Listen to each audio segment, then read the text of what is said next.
Chapter 1197. The condescension and disdain in her words were so obvious that it was shocking. This woman! How dare she throw a tantrum at me? Who gave her the guts? Who gave her the ability? Xiao Ziqing was annoyed. Just as she was about to say something, Yu Lily had already hung up. Xiao Ziqing stomped her foot in anger. This was the only woman in her life who had dared to point at her and scold her. But at least she had found her son. Xiao Ziqing called her husband excitedly. In her heart, she had cursed Yu Lily 1,000 times. Unexpectedly, Huijin didn't have much of a reaction. He said, "I got it. I've already sent someone to bring him back. Don't worry. Go to sleep." Xiao Ziqing panicked and yelled, "How can I fall asleep before our son is back?" "It's fine. I've already sent Laowen. Don't you trust him?" Xiao Ziqing was speechless. She didn't give up and asked, "Do you know who told me about our son?" "Who?" "It was that woman. Yu Lily." Xiao Ziqing gritted her teeth. "That woman tricked our son to such a faraway place. What is she up to?" When Huijin heard that, he felt helpless. He sighed and said, Xiao, you've wronged that girl. She can't even get through to our son's phone. How could she have tricked him to go there? Furthermore, you know Xiao's character. If he wasn't willing, who would have been able to force him to do it?" Xiao Ziqing gritted her teeth. He was right, but she was still displeased. She asked, "Why are you speaking up for her?" Xiao, when did you become so unreasonable? Xiao has grown up. As his parents, we can't interfere too much with his choices. You should just leave him be." When Xiao Ziqing heard that, she felt wronged. She retorted angrily, "How can you say that about me? Are you still my husband?" With that, she hung up the phone in a huff and called Wen Fenglin. Wen Fenglin seemed to be busy. It took him a long time to answer the call. When he answered, Xiao Ziqing couldn't wait to ask, "Laowen, did you go to fetch my son?"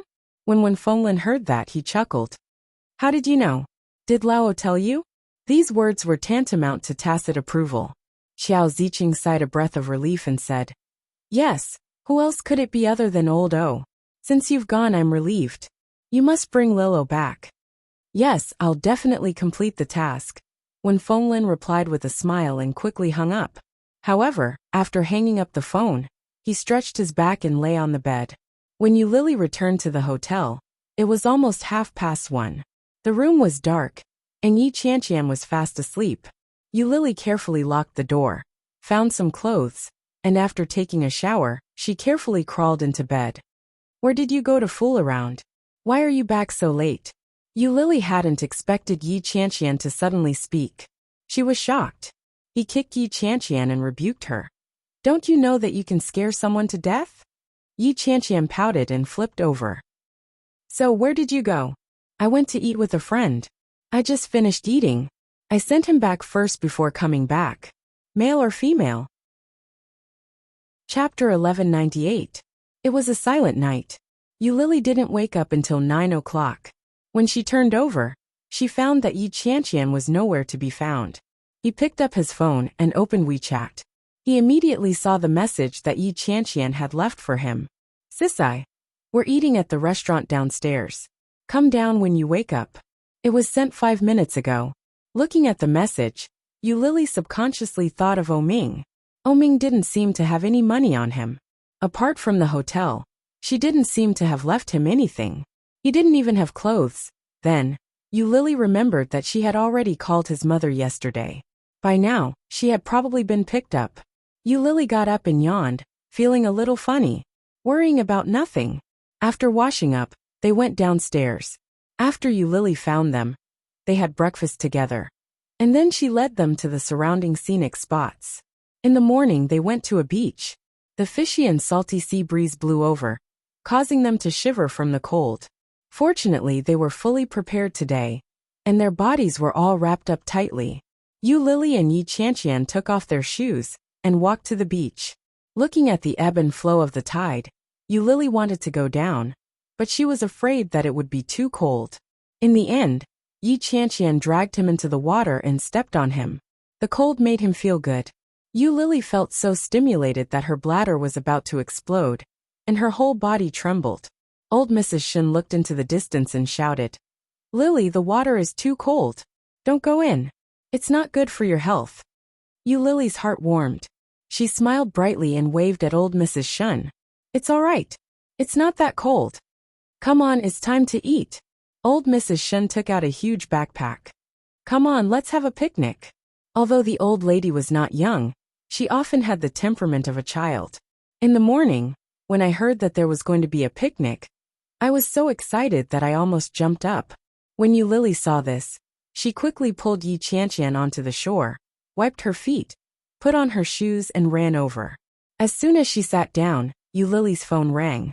The caller was from the city, and the number was from a landline. Lily took a look and seemed to have guessed something, but she wasn't so sure. After all, Oming's mother should have taken him home by now, right? Lily hesitated before picking up the phone.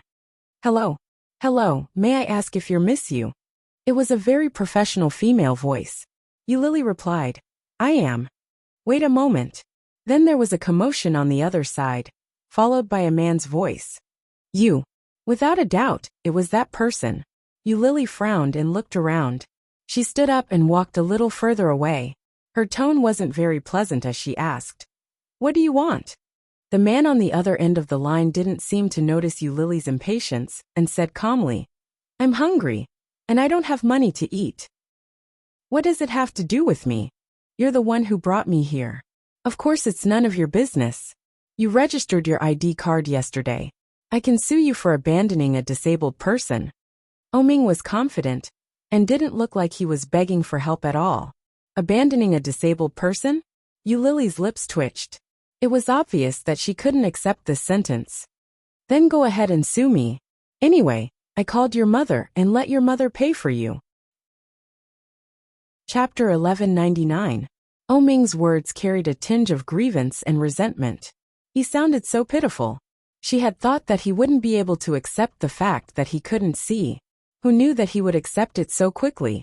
He kept calling her a disabled person. That was even worse than her. Hasn't your mother gone to look for you? Lily clearly didn't believe him. Based on Xiao Ziqing's protective nature, how could she not have arrived by now? Oming could hear the suspicion in her voice. He shook his head and said, No. Why? Are you sure that you called my mother? You're not lying to me, are you? Before Lily could speak, Oming continued, Lying to a disabled person? Lily, can you be any more beastly? Lily was speechless. Come quickly. I'm borrowing the hotel's phone to make the call. If you don't come, I'll starve to death here. With that he hung up. Yexem. He hung up. Lily suddenly felt a surge of anger. She was so angry that she laughed. What right does this guy have to order me around? He was the one who chased me away. And he was also the one who pestered me. What right does he have? If I starve to death, I'll starve to death. It's as if I've never been hungry before. Since we've already broken up, why can't he be more straightforward? He's done it once, twice, and now he's sticking to me again. Even I feel cheap. I've already informed his mother. Whether he lives or dies, I don't care. Lily's eyes darkened. She turned her phone off and returned to her friends' group to continue her picnic. Shen Jilia saw her obviously angry expression and handed her a box of biscuits. As he ate, he asked, Who is it? Nothing. Lily picked up a biscuit and took a bite. She felt a little strange. As she sipped her drink, she asked, Could it be the friend who called you out last night?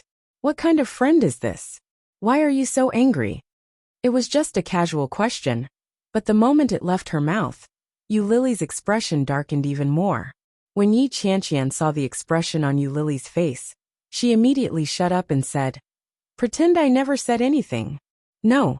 Lily bit the biscuit and took a drink from behind her. When old Mrs. Shin saw that Lily was clearly in a bad mood, she quickly changed the topic and started discussing where they were going to visit that afternoon. After the four of them finished their picnic, they packed up their things and took a car to another famous scenic spot. During that time, Lily didn't turn on her computer even once.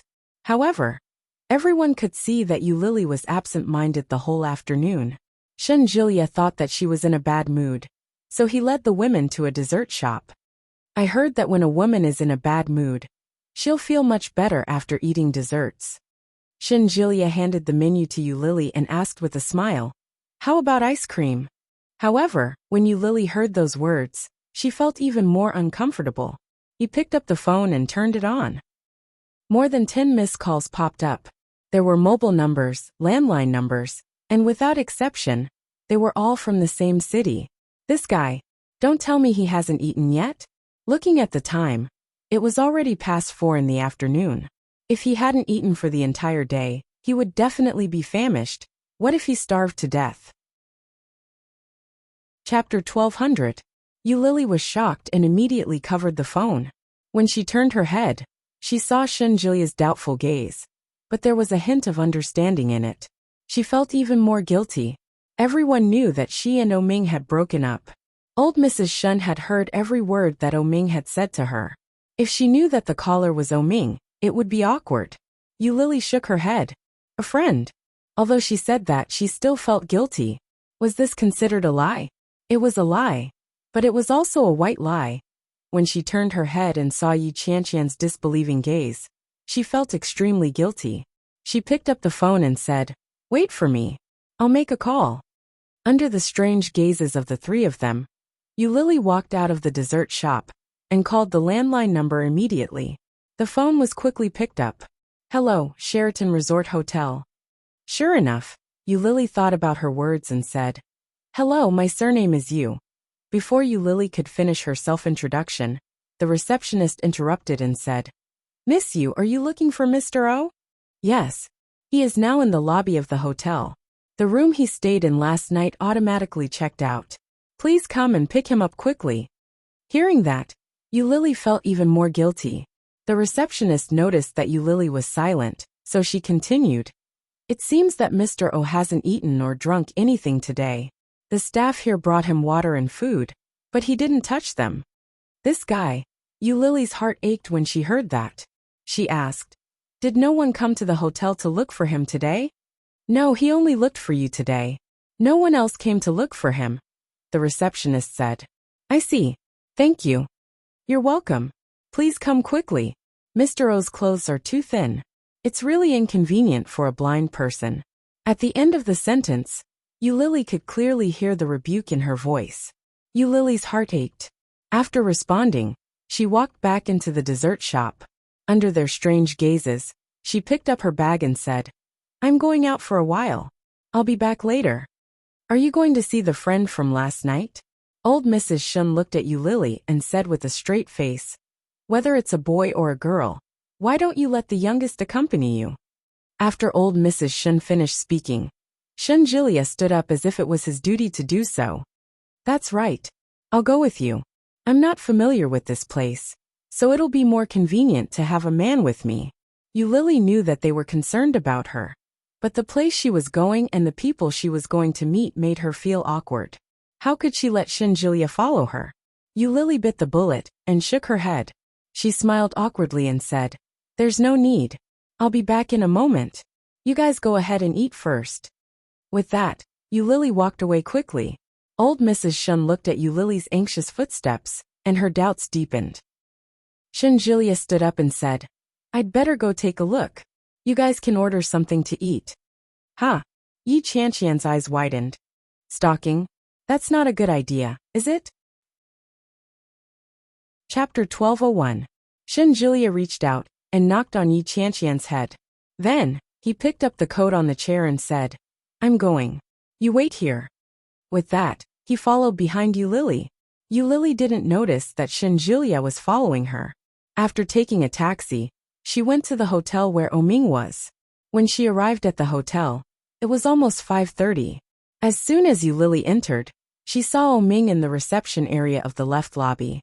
At that moment, Oming was wearing only the thin purple silk pajamas that he had worn the day before. At that moment, he was sitting on the sofa with a man sitting next to him. There was a radio on the table, and it was playing opera in a low volume.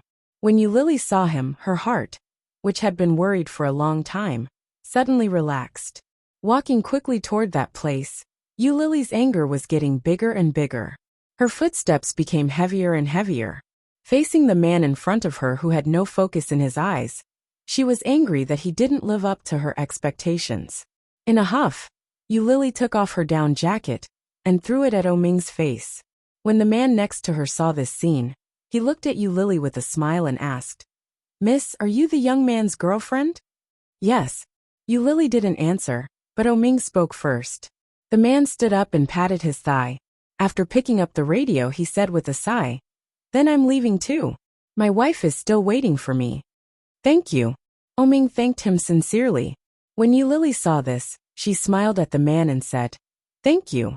I'm sorry for the trouble." The man waved his hand and said, "What can't a young couple talk about? Your man's eyesight is bad. You went too far by throwing him into the hotel.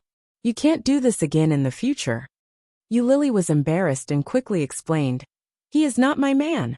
But as she spoke, she saw Shenjilia walking toward her not far behind the man. Even if Yu Lily had 10 brains, she would never have thought that Shenjilia would follow her. Looking at Shenjilia's steady steps, Yu Lily's face suddenly became hot. Yu Lily could imagine the look on her face as the temperature hit her. When Shenjilia saw Yu Lily's face suddenly turn red, he found it a little funny. At the same time, he looked at her meaningfully and asked, "Why didn't you wait for me?" Yu Lily felt even more embarrassed. Before she could think of a reply, Shenjilia walked up and pulled the down jacket that was covering Ming's body. He said, "How can you wear women's clothes?" However, he was unable to pull that piece of clothing back, even though he was pulling it like that. Ming tugged on the down jacket. His eyes were a little hollow as he looked forward, but his face was indescribably gloomy. He asked, "Why are you here? Why can't I be here?" Shenjilia's eyes turned cold, and he forcefully pulled the clothes over to him. Ming didn't have much strength, especially after starving for so long. How could he compete with Shenjilia in brute force? Chapter 1202. However, Ming didn't take it. With a wave of his hand, the down jacket fell onto the sofa beside him. He said, "Yu Lily, give me the jacket." When Shenjilia saw this, he laughed and asked, "Ming, can you see me?" As he spoke, he stretched out 5 fingers and waved them in front of him. "Are you really blind?" Although Shenjilia was teasing Ming, Yu Lily's heart suddenly felt very uncomfortable. She reached out and pulled Shenjilia back. In a low voice she said, "Enough. Ming can't see now. Don't bully him." When Shenjilia heard that, his eyes became even colder. But then, as if he had no choice, he went forward to pick up the down jacket and put it on Ming. However, Ming's face became even darker. He pushed Shenjilia away and coldly said, "Don't touch me." Shenjilia took a step back and looked at Yu Lily helplessly. He shrugged and said, "I didn't bully him. Now the blind man is bullying me. I'm not the one bullying the blind man." Ming stood up and reached out, as if he wanted to touch Yu Lily. However, Shenjilia suddenly stood in front of him and said, "Why are you sitting here without any clothes on? Aren't you cold? You still have the mood to come out for a vacation in your condition? Isn't your mother worried about you?" Although his tone was calm and even full of concern, in Ming's ears, there was only sarcasm and mockery. Ming gritted his teeth. His face was dark, but his voice was calm. He said, "Shenjilia, what are you doing here?" "I came with Lily." Shenjilia's words were full of laughter, but there was an indescribable sense of pride and provocation in them. "So she asked you to help, didn't she?" Ming stood up. Under Shenjilia's surprised gaze, he picked up Shenjilia's jacket and covered it with one hand. He said, "I've been hungry for a long time. Take me to eat." Ming's expression was much calmer than before. Such an attitude was beyond Shenjilia's expectations. Shenjilia looked at Ming with interest. He put his hands in his pockets and asked, "What do you want to eat?" "Yu Lily, what do you want to eat?" Ming asked. Yu Lily was suddenly called. She was stunned for a moment, and then reacted. "Aren't you the one who has been hungry all day?" "I'm not hungry. Let's go." Shenjilia tugged on Ming's shirt and said, "Since we don't know what to eat, let's go to Chongqing Hot Pot together." "No, that's too spicy." Ming had been hungry for a whole day, so he couldn't eat such spicy food all at once. His stomach wasn't very good to begin with. If he ate such a stimulating thing, he definitely wouldn't be able to take it. Yu Lily's words were almost blurted out. After she said it, she realized that something was wrong. Shenjilia looked over and said seriously, "It's okay. My stomach is much better now. When Eulili heard that, she knew that Shenjilia might have misunderstood something, but she was happy to go along with what he said. She smiled awkwardly and said, "Even so, you can't eat it. If you eat too much, your stomach won't be able to handle it." Shenjilia smiled and nodded his head. "I'll do as you say." However, there were bound to be people who were happy, and people who were worried. Hearing their ambiguous words, Oming clenched his teeth, straightened his back and tensed up. Chapter 1203. Eulili thought so too. When she heard Shenjilia's proposal, she immediately nodded. When she turned to look at Oming, she found that his expression didn't change much at the moment. That meant he didn't object. Eulili walked in front. The more she thought about it, the more strange she felt. With Qiao Ziqing's protective character, how could she ignore Oming? Even if she delayed it, Oming should have been taken back by now. The more she thought about it, the more she felt that something was wrong. She turned to Shenjilia and said, "Take him to dinner first. I'll make a phone call." "Okay." Shenjilia smiled and waved at her. "I'll call you later and tell you where it is." Eulili nodded and walked away. The smile on Shenjilia's face gradually disappeared. He turned to look at Oming, who was unwilling to leave. There was no expression on Oming's face, but his temperament was very gloomy. His whole body was filled with dangerous displeasure. "Why don't you walk? Are you lame?" Shenjilia's words were very impolite. He sneered. "Since you've broken up, can't you stop? Please, Master O. There are so many women in this world. Why don't you let go of Eulili? Can you go and harm other women? The two of you are really not suitable. It's not up to you to decide whether it's suitable or not." Oming's voice was very calm. "I think it's very suitable." "Then what do you think she is? A broken shoe? You can have and throw her away whenever you want." "She is my woman." Oming's voice was calm. When he said these words, his expression was indescribably serious. "Come on, who can be your woman?" Shenjilia looked at the blind man with a gloomy expression. "Now Eulili is my girlfriend. I hope you won't pester her anymore. It's not up to you to decide." Oming stepped forward and said calmly, "She loves me. As long as I am alive, she can't be with you. I won't give up on her. You should give up." Shenjilia looked at the calm blind man in front of him and felt a little unreasonable. He shook his head and said, "Can you have a little self-awareness? Do you think you still have the right to pester her? You're already a cripple. Who do you think you're worthy of?" He couldn't see, and his hand was broken. Even if his hand would recover sooner or later, what about his eyes? There were too many uncertainties. How could anyone gamble in such a situation? Oming didn't say anything. "No one is obligated to be with you. Eulili isn't yours. She's a free woman. Fortunately, she didn't get married to you. Otherwise, she'd have to spend the rest of her life with a blind man. That would be too miserable." Shenjilia sneered. "Didn't you know your place before? Is there any use in regretting now? There is no medicine for regret in this world." People like Oming were proud and conceited. Shenjilia had originally thought that in such a situation, it would be enough to defeat him. Unexpectedly, Oming's toughness was much stronger than he had imagined. He had survived so quickly, and even chased her all the way from Kingstown to here. However, Oming had already dug his own grave. All he needed was for Shenjilia to fill it up for him, and then he would truly be consigned to eternal damnation. Chapter 1204. No matter how proud and complacent Oming was, he was just a blind man. If he couldn't see anything, how could he be proud? Unexpectedly, when Oming heard this, he acted as if nothing had happened and was indifferent. Oming groped his way forward, and his footsteps seemed a little cautious. Shenjilia was stunned to see him brush past him. "That's not up to you to decide. Why did you add so much drama to yourself?" His voice was indifferent, but the sarcasm in it was obvious. "Does Eulili know that you're so narcissistic?" Such an attitude was far beyond Shenjilia's expectations. He had thought that Oming would be angry, furious, or even cursing him. Shenjilia had expected such a reaction from him. However, none of it happened. Oming walked in front. His figure was thin, but his back was very straight. The accident had made him lose a lot of weight. However, Even looking at his back, Shenjilia felt that he had been played by him. His anger immediately overflowed. Shenjilia didn't know where this inexplicable feeling came from, but the anger in his chest became more and more intense. No, I can't be angry. It would be too ungentlemanly of me to be angry with a blind man. Shenjilia took a deep breath and watched Oming walk toward the main road in front of him. He had no intention of stopping. Seeing his back like this, Shenjilia was still so angry that he gritted his teeth. He quickly walked up to him and pulled him back. His actions were rough as he shouted, "If you go any further, you'll be hit by a car and die. Since you're blind, you'd better stay put."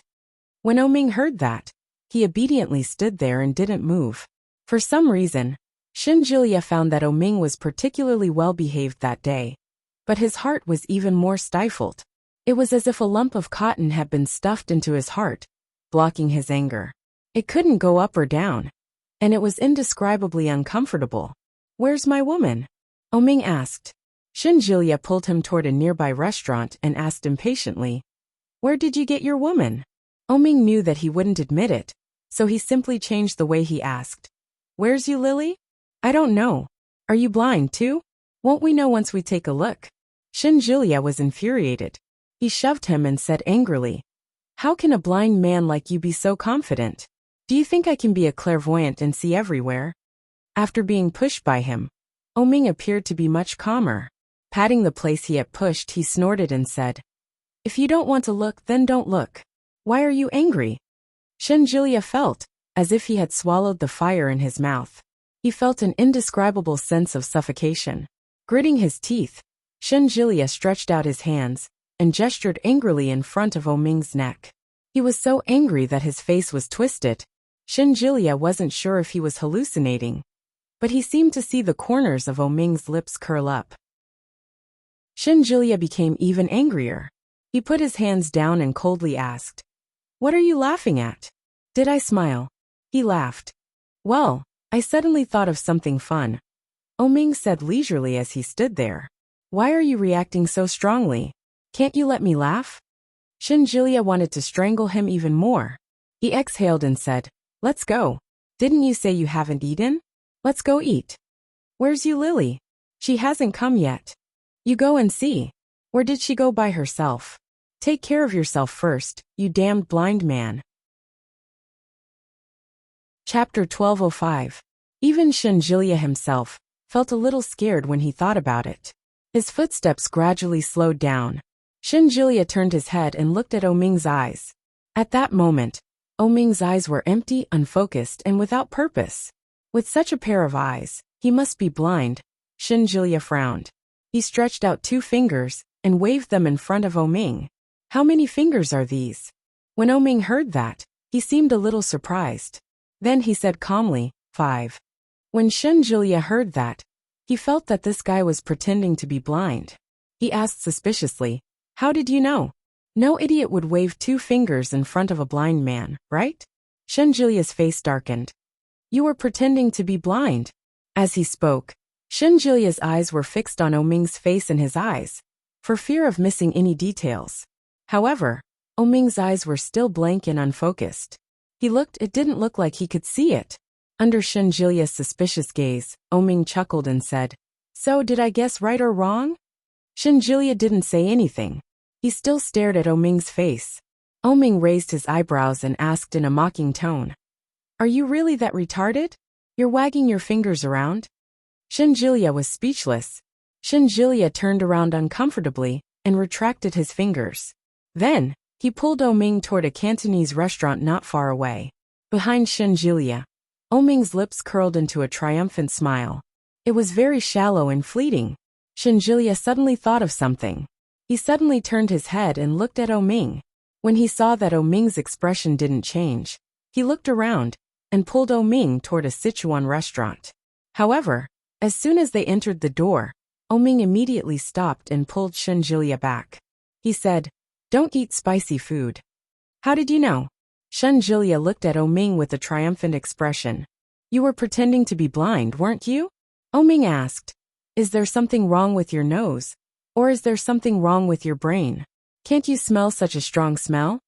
Shenjilia was skeptical. He sniffed. It seemed like there was indeed quite a bit of smell. Shinjilya was a little reluctant, but he quickly pulled him out again. After following Shinjilya into the dining room, Oming obediently sat down at Shinjilya's table. The waiter quickly served them tea and the menu. Yulili hadn't returned yet. Shinjilya tossed the menu to Oming and said, "Order whatever you want to eat." Oming reached for the menu and put it aside. His eyes were unfocused as he asked, "What kind of restaurant is this?" "Cantonese cuisine." Shinjilya looked down at his hand and asked, "You can't smell it this time. There's the smell of a purifier here." Shinjilya blushed with shame. He took a whiff and realized that there really was a little of it. Shinjilya took the menu and muttered to himself, "Damn blind man. His nose is pretty sharp." Chapter 1206. Oming was so hot that he sucked in air. The cup rolled a few times before it fell to the ground and shattered. Shinjilya was shocked and frowned. Soon, she took out a tissue to wipe him clean and pulled him up. She pulled Oming's hand up and saw that his skin had been scalded red. The waiter quickly came over to help clean up. Seeing the red skin on Oming's hand, he said, "Sir, do you need some ice to apply to your wound?" "Okay, thank you," Shinjilya said on Oming's behalf. Unexpectedly, Oming gently pushed Shinjilya away and said, "Why didn't you remind me that there was boiling water in front of me?" When Shinjilya heard that, he felt a little baffled and said, "Who knew you would knock it over? You deserve to be scalded to death." Oming's face darkened, and he said, "Shinjilya, even if you're testing me, there should be a limit. I only have one hand left, and it hurts like hell. How am I going to eat later?" His voice was sonorous, and his interrogative intent assaulted everyone's senses. Shinjilya's face darkened. "Do you want me to feed you?"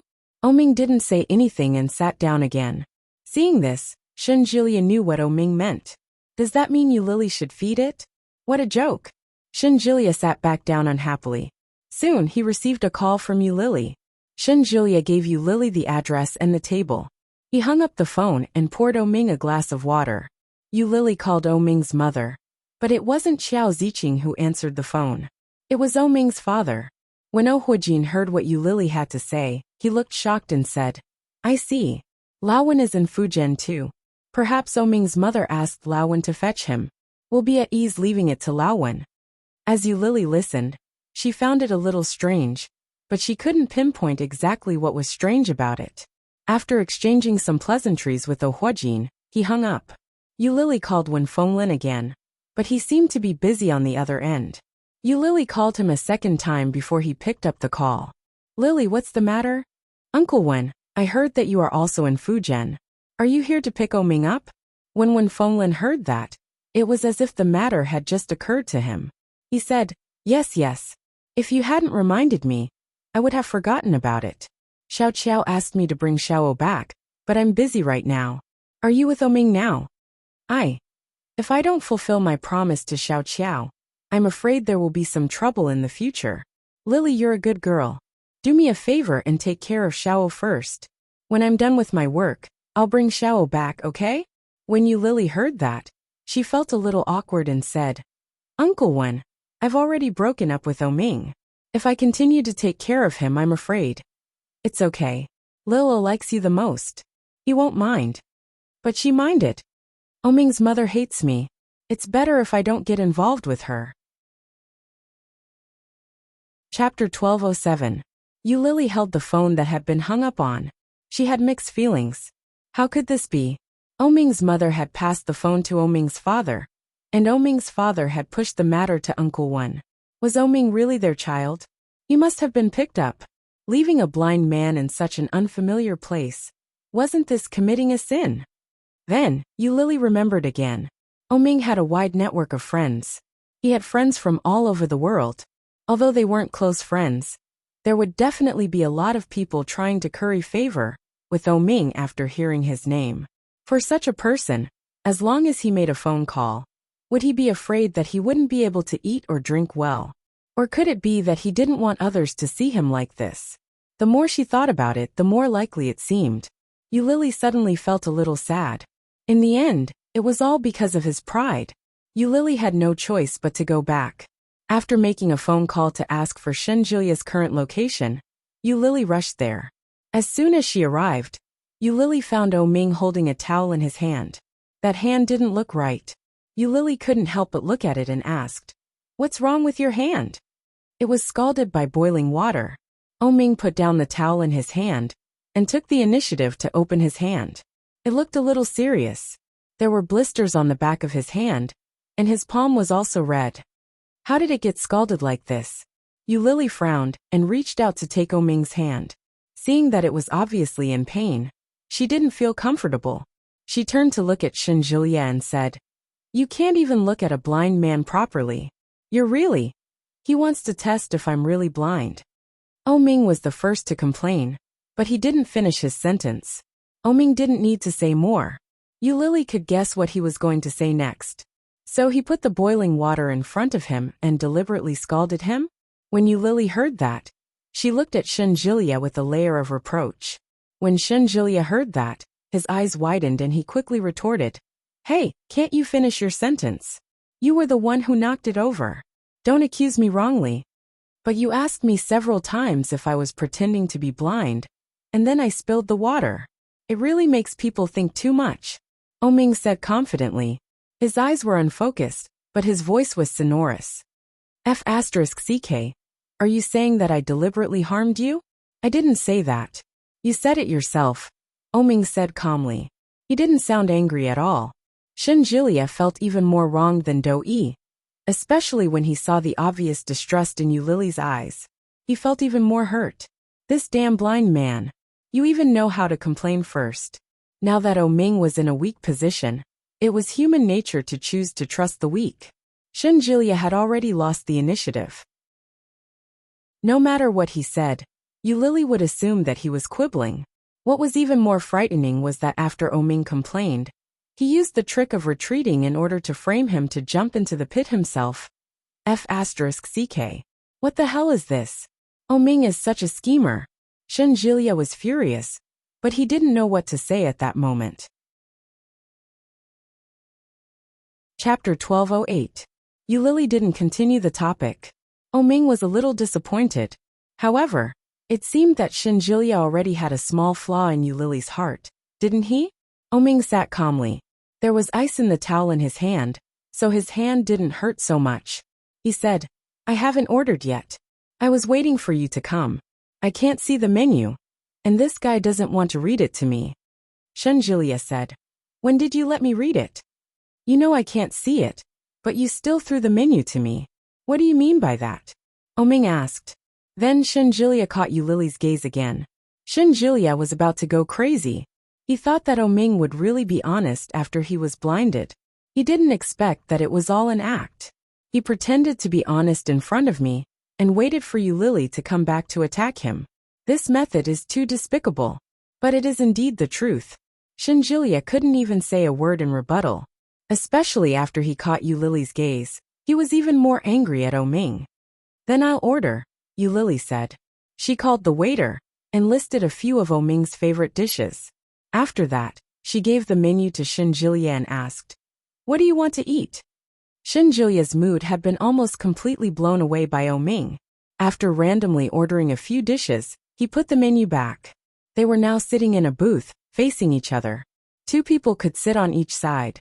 Ming sat alone, and Shinjulia sat with Yulili. The dishes were quickly served. Ming held the towel in his hand and said calmly, "My hand was scalded. I can't hold the chopsticks. Yulili, feed me." When Yulili heard that, she looked at Ming's hand. It did look a little serious. It was red, swollen, and blistered. It must be very painful. Unexpectedly, before she could react, Shinjulia stood up and walked to the side of Ming's seat. He said, "Your hand was injured because of me. Let me feed you." Shinjulia took Ming's bowl and said, "What do you want to eat? I'll feed you." Yulili pursed her lips and smiled. She said, "Then I'll leave it to you. Feed it well." As she said that, she picked up the chopsticks and ate slowly. "No, I can't eat if he feeds me. It doesn't matter. You can't see it anyway. You can just treat me as a stunning beauty." Shinjulia picked up his chopsticks and picked up some food. "Come on, I'll open your mouth." Ming looked away with a look of disgust. There's no beauty as ugly as you. This is the first time I feed someone. Eat well. Ming's mouth was tightly shut, and his eyes were closed. He had a look of despair on his face. Do you want to eat it or not? Lily glanced at him, and lowered her head to eat. Shenjilia put down his bowl, and picked up his chopsticks. He sighed and said, Why did you have to do that? What's the point? If he angered Lily, he wouldn't be able to get away with it. Maybe Lily would just leave him behind, and then, she would go back to the hotel with him, and leave the little blind man alone and helpless. Shenjilia's heart was in turmoil, and he looked proud. Let's do it. Let's see who's more ruthless. Chapter 1209. Ming's stomach ached, and he called out, Lily, I'm hungry. Lily looked up at Ming from the corner of her eyes. Then, she looked down and said casually, Then eat. Who wouldn't let you eat? Feed me. His voice and tone were indifferent, no different from usual. But at this time, it sounded like she was acting coquettishly. Shenjilia, feed. When Shenjilia was called, he immediately straightened his back and volunteered. I'll feed you. Ming was reluctant, but when he thought of his current situation, Do you want to feed me to death? Killing is against the law, big brother. If I want to kill you, I have to find a cleaner way. Shenjilia rolled his eyes. So are you going to eat or not? I want to drink soup. Shenjilia reluctantly gave him a bowl of soup, and placed it in front of him. Feed me, he said in a commanding tone. Shenjilia was unhappy and said, Who are you talking to? You hurt my hand like this. Of course, you're the one who should feed me. Ming's tone was indifferent, without much emotion. Shenjilia smacked his lips and turned his head to call out, Waiter, bring me a straw. Ming was speechless. Lily was speechless. The straw was quickly brought over. Shenjilia stuffed it into Ming's mouth, and stuck it into the bowl for him to drink. Ming seemed particularly well-behaved that day. Such a comical scene was rarely seen. Lily couldn't help but smile. She quietly picked up her phone, and recorded a short video. Does it taste good? Lily asked. I can't. There's residue at the bottom. Ming didn't seem to realize that he had been secretly filmed. He lowered his head and said, Can't you help me hold the bowl? My hands aren't that long. Let Shenjilia hold it for you. Shenjilia saw that Lily was recording, so he quickly covered his face and said, Just make do with it. If you're blind, don't act like that. Go back to sleep after eating. Then Shenjilia picked up his chopsticks, and picked up some food and rice. He lifted Ming's chin and said, Open your mouth and eat. Ming looked reluctant, but he still opened his mouth and ate the rice. Good boy, eat more. Shenjilia picked up more vegetables and rice, and stuffed them into Ming's mouth. Ming hadn't even finished his first spoonful, and now another spoonful came. His entire mouth was stuffed. Lily chuckled and asked, Is it delicious? However, Ming's mouth was full of rice, and he couldn't speak at all. Ha ha ha ha. Shenjilia finally let out a sigh of relief. Is it delicious? Would you like some more? As Shenjilia fed her, he texted Lily. Don't I look like the landlord's silly son? Lily couldn't help it, and almost spat it out. One of them held onto the sofa and laughed so hard that his shoulders shook. But he didn't make a single sound. When Shenjilia saw her smile, he laughed along with her. But neither of them made a sound. Ming chewed the rice, and quietly squeezed the hand holding the towel. This meal, Shenjilia fed Ming until he was full. After leaving the dining room, Shenjilia took Ming's hand, and went to Lily's side, whispering something. From time to time, Ming could hear Lily's laughter. The displeasure and resentment in his heart grew deeper and deeper. Chapter 12:10. When Fenglin got out of the taxi, and stood at the majestic and elegant entrance, his face was full of emotion. Rui Art Association. There was a gathering every 3 years, and the time of the gathering wasn't fixed.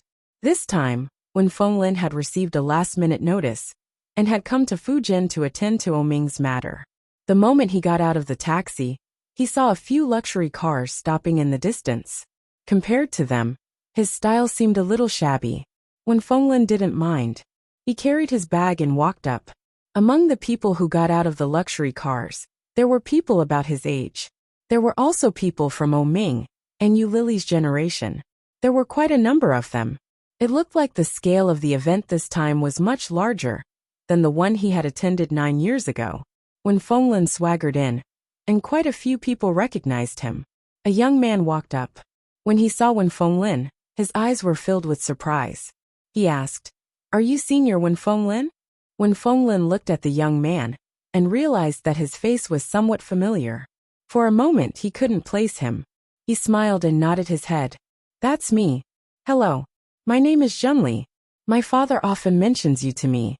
And your father is?" "Zhen Xianlang." When he heard the name, Wen Fenglin immediately understood.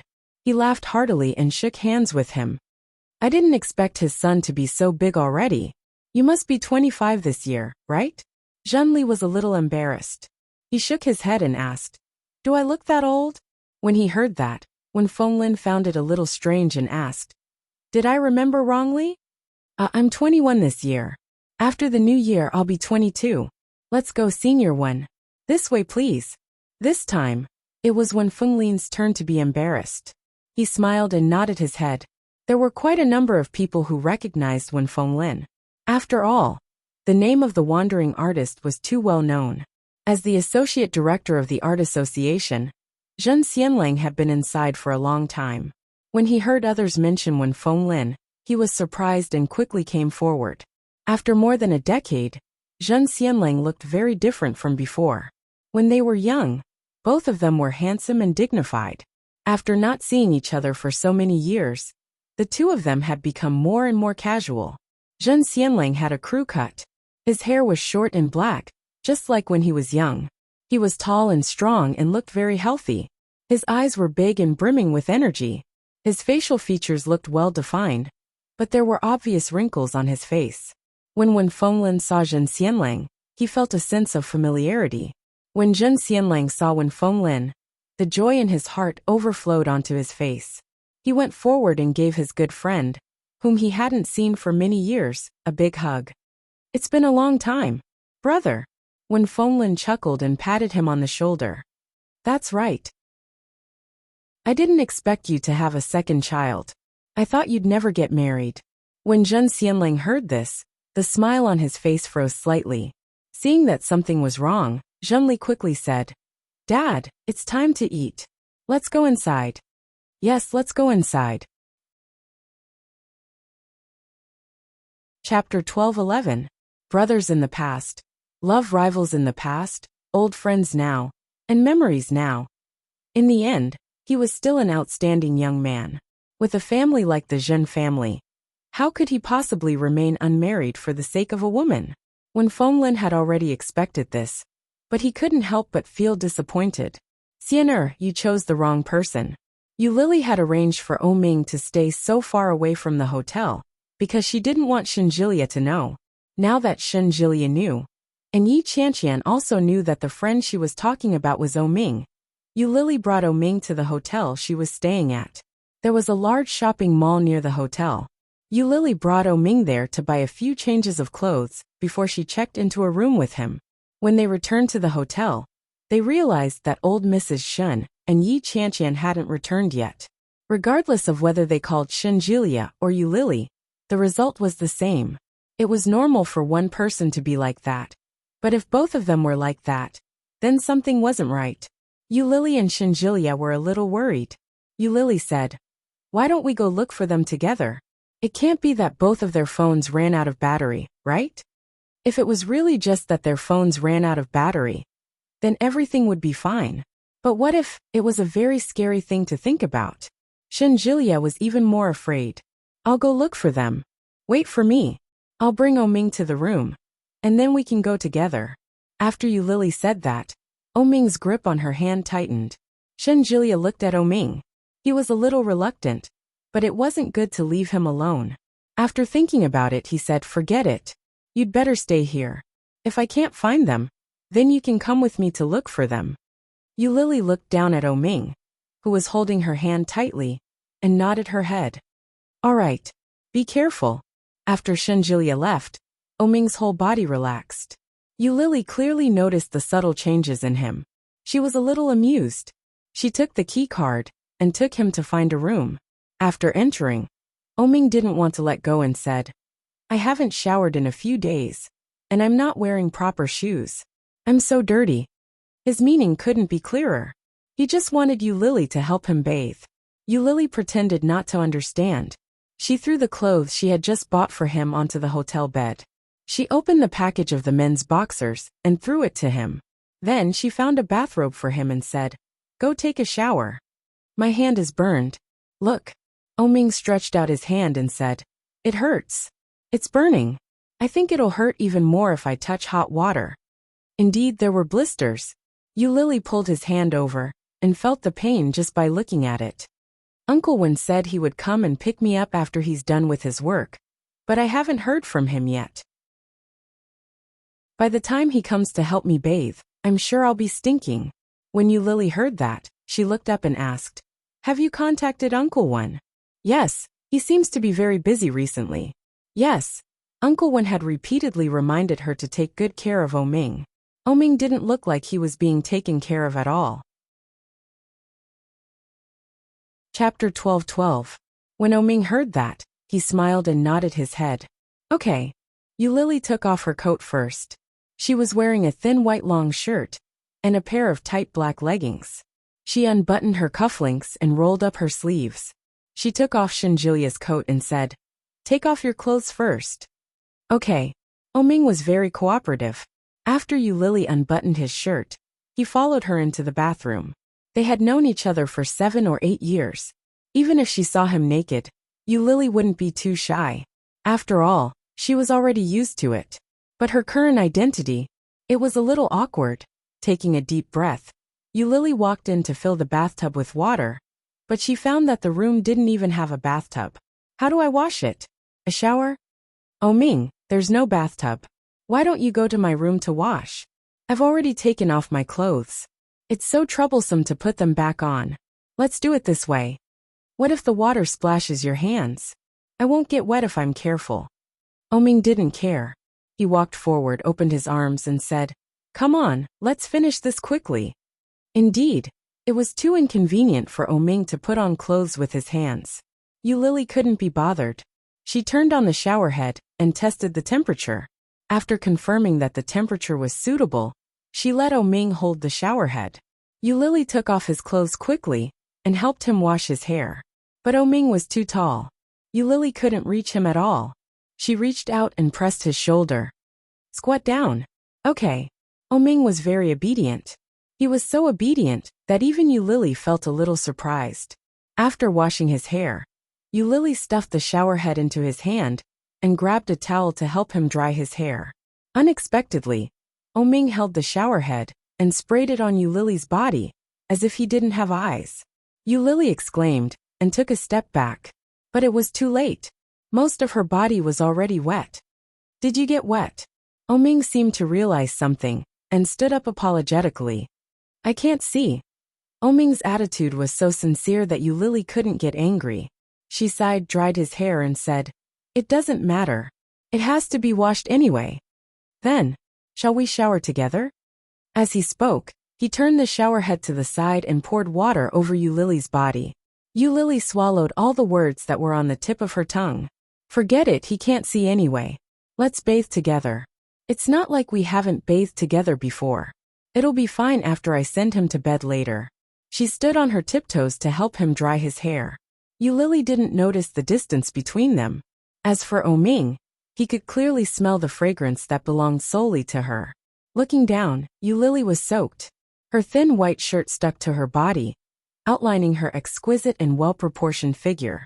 The neckline was slightly open, and the seductive snow-white skin was overflowing with seductive fragrance.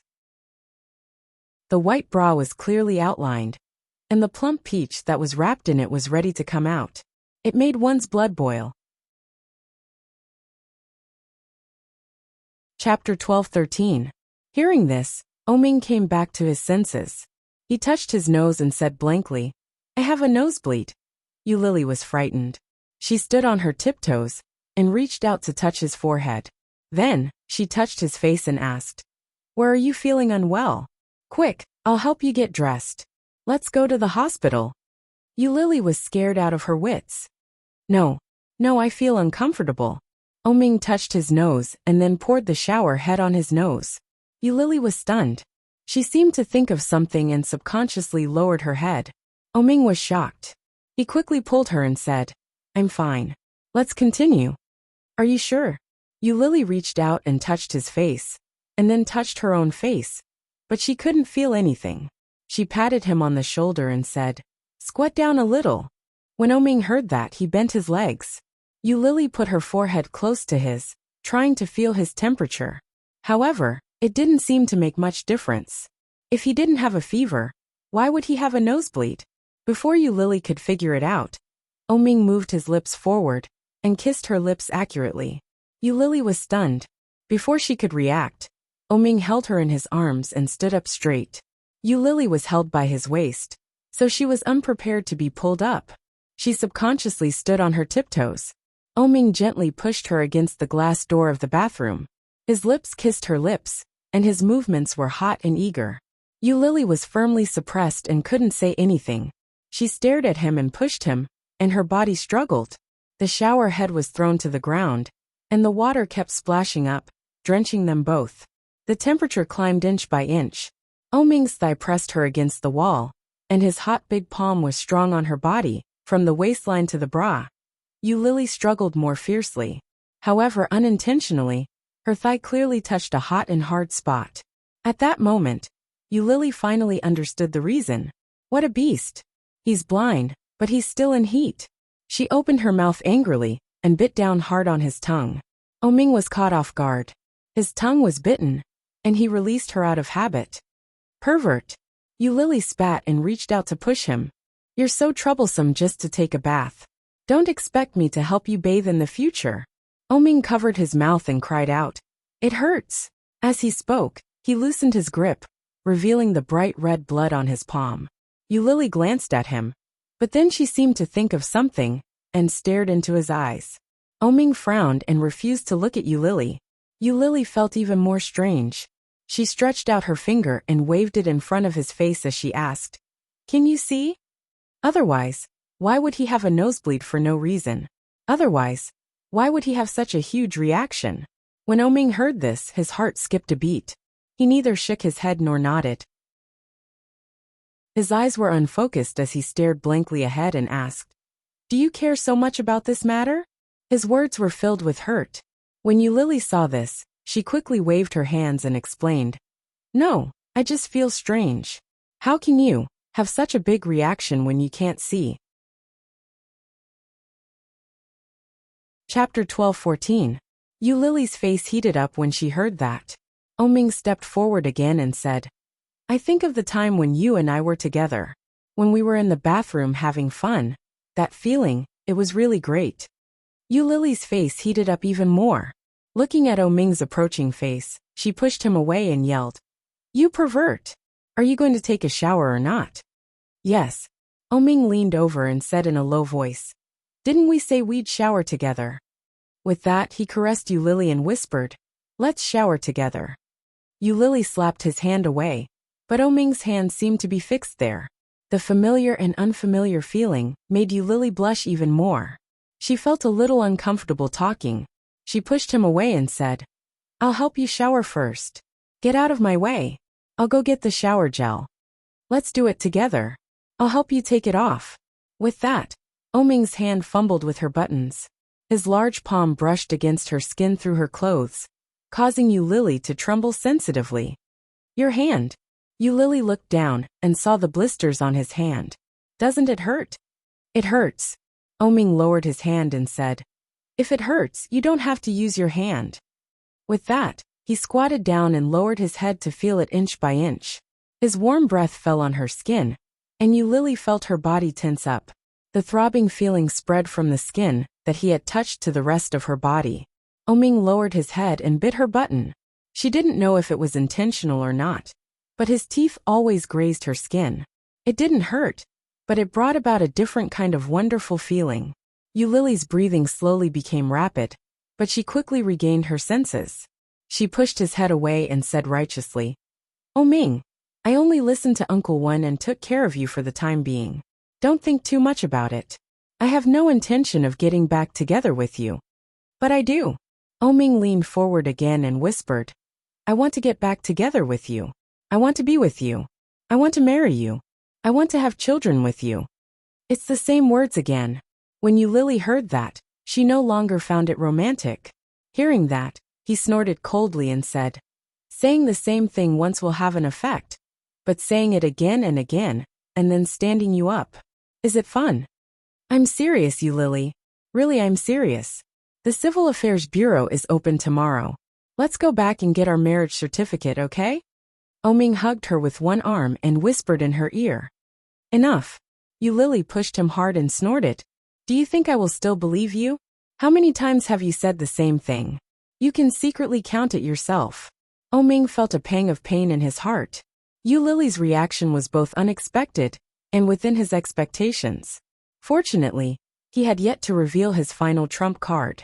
Oh Ming took a step forward and said, It's my fault. I'm sorry.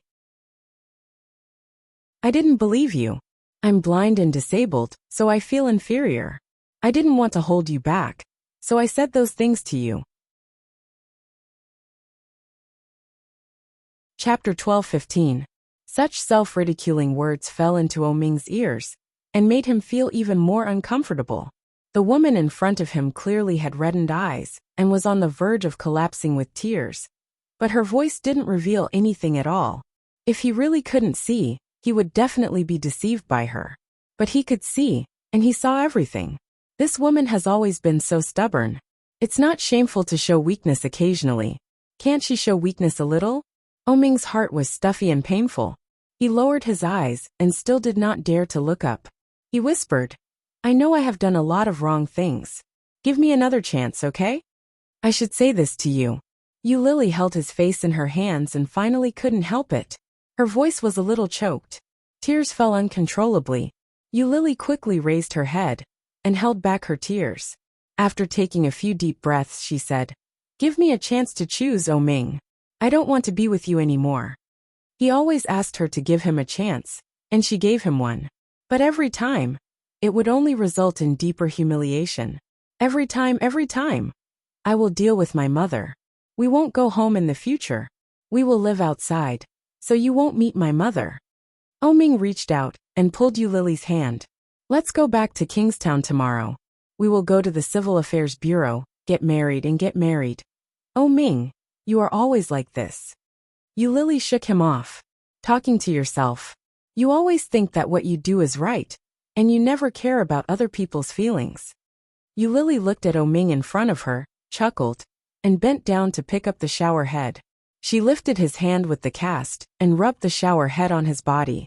She said, "Uncle Wen should come to pick you up tomorrow. If you want to go to the Civil Affairs Bureau, just go. It doesn't matter who you get married with, whether it's Shun Manting, Zhang Manting, or Li Manting. I know my identity. I will not interfere with your life in the future, nor will I enter your world. So you don't have to think about comforting me. I have money now, and I am a cartoonist. I don't need to depend on you to live, and I don't need you to be responsible for me.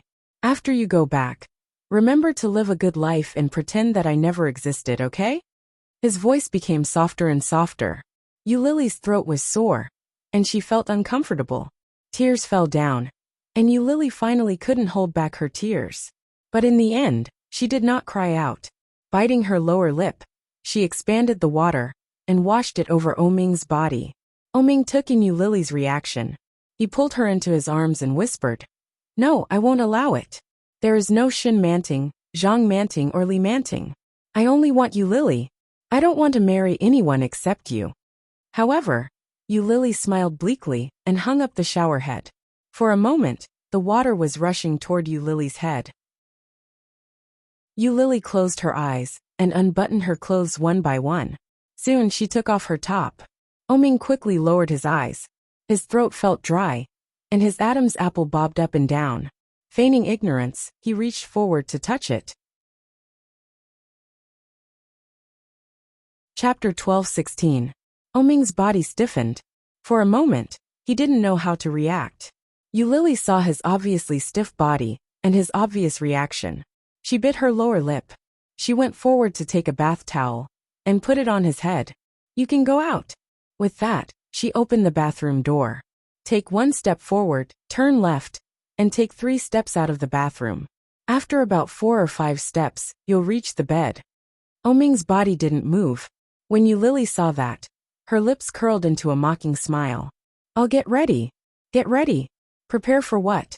Oming had an ominous feeling in his heart, but when he heard that, he didn't ask much. He felt his way out. Yulili turned the water onto the maximum and took a shower before walking out. Oming had already put on his bathrobe and boxers. He seemed to have sensed her coming out and turned his head in her direction. Yulili was wrapped in a bath towel. She walked forward barefoot and looked at Oming. Then, she let go of the bath towel. Oming's body stiffened, and he sat in the same place without moving. Yulili didn't notice his reaction. Looking at his unfocused eyes, she pushed his shoulders and fell on the bed. Then, her soft lips fell on his lips. Oming had never imagined that Yulili would do that. Subconsciously, he reached out and hugged her. Yulili's kiss didn't go deep. She gently moved down and sucked on his Adam's apple. Oming's reaction, which had calmed down with great difficulty, suddenly rushed up again, and it was fiercer and more urgent than before. His reaction was too violent, and Yulili could clearly sense the change in him. Then, she slowly kissed him inch by inch. Oming hugged her and buckled her up with his legs. He pressed her down with one hand to bring her closer to him. The warm and soft body pressed against his, and the wonderful feeling made his heart itch. But he didn't rush to do anything to her. The strange feeling in his heart grew stronger and stronger. There was something wrong with this woman. Oming knew her too well. The more she acted like this, the more he felt that something was wrong. What do you want? To give it to you. Yulili's words were straightforward. Don't you want it? I'll give it to you. Yes, very much. But how did Yulili change so much? This was not normal. Is there a but? When Yulili heard that, she rubbed her body against his, easily igniting his anger.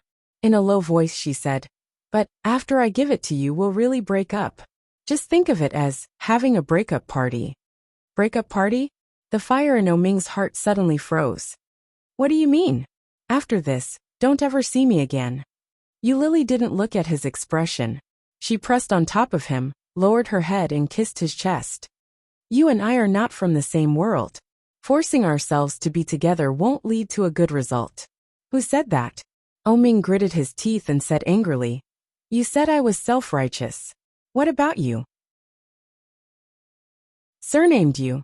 You're even more self-righteous than me. Whatever you say. In any case, there would be no future between them. Chapter 12:17. What last time? What breakup sex?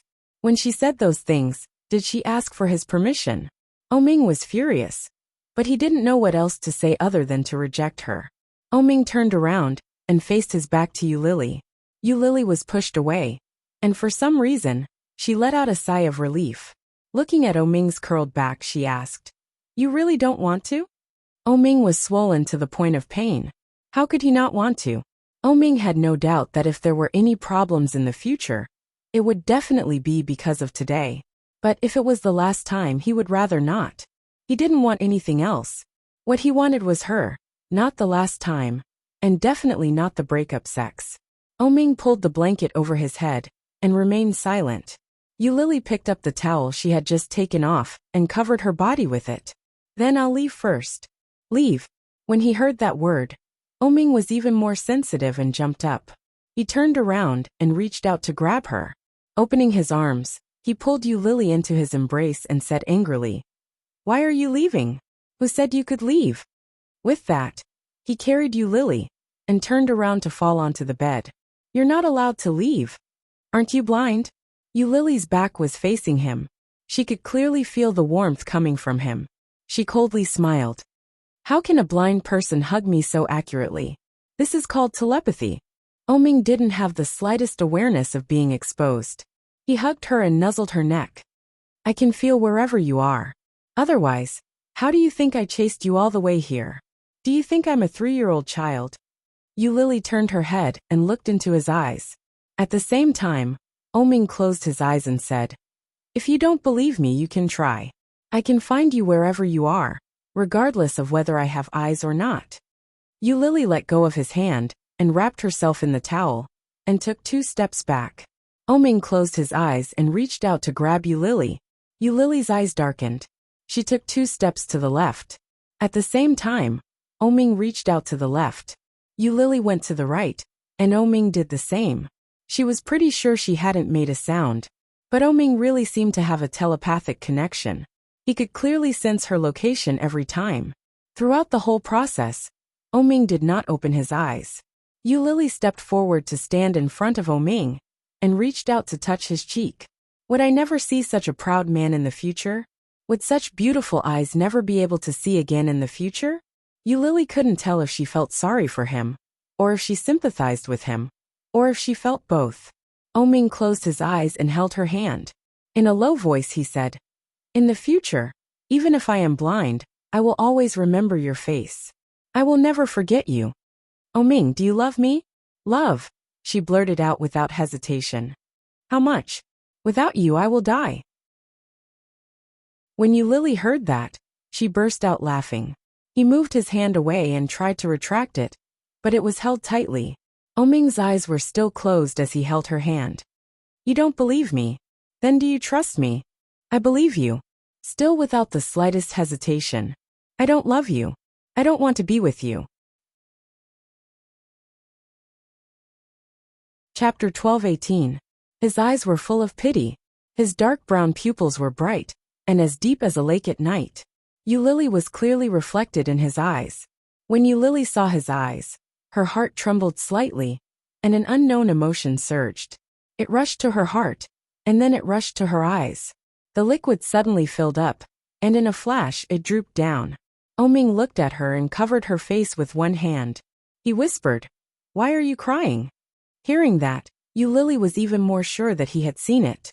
Just a moment ago, she was still thinking about what he should do in the future. At that moment, Lily felt that her heart was like a roller coaster, and the ups and downs were indescribable. Lily couldn't help but pout, and the grievance in her heart suddenly came out. She opened her mouth and cried, and big drops of tears fell. When Oming saw this, he felt even more distressed. He pulled her over with one hand, kissed her wet hair, and whispered, "Don't cry." The extremely gentle voice had its own unique charm. Her originally wavering heart was suddenly hooked back to him. Now even if she wanted to, she couldn't. Lily lay on his shoulder and cried like a child. She shouted, "You liar!" When Oming heard the childish yell, he smiled and coaxed her in a low voice. "Yes, I'm a liar. You clearly saw it. Why did you lie to me? Why did you do this to me?" Lily raised her fist and punched him twice on the back. She didn't use much strength, and it didn't cause any pain. Oming hugged her tighter and whispered, "I was afraid that you would hate me. How could I trick you into coming back if I didn't hurt myself? Even if you hurt yourself, I don't want to talk to you. If I didn't hurt myself, I'm afraid you wouldn't even look at me," Lily said. What Oming had said that day was too cruel. He thought that he would really be like that for the rest of his life, leaving no way out for himself. Who knew? After waking up from a coma for 2 days, he could suddenly see. This kind of surprise brought Oming not only joy, but also regret. He regretted his cheap mouth, regretted his impulsiveness. Based on Lily's character, if she found out that he had recovered and wanted to get back together with her, she would probably run even further and faster. Now, although it wasn't the best time to confess, he couldn't pretend anymore. If he continued to pretend, he would be exposed sooner or later. He might as well confess himself, and perhaps suffer less. If the incident in the afternoon happened a few more times, it would be enough to make him suffer. Recalling Shinjilia's prank in the afternoon, Oming gritted his teeth. After crying for a few minutes, she quickly wiped her face, straightened up and pushed him hard. Oming was pushed, but he didn't loosen his grip. Instead, he tightened his grip. "Let go. I won't." Oming's voice was calm, but there was no room for dispute. "The reason why I confessed so quickly was not to let you go." Lily grinned.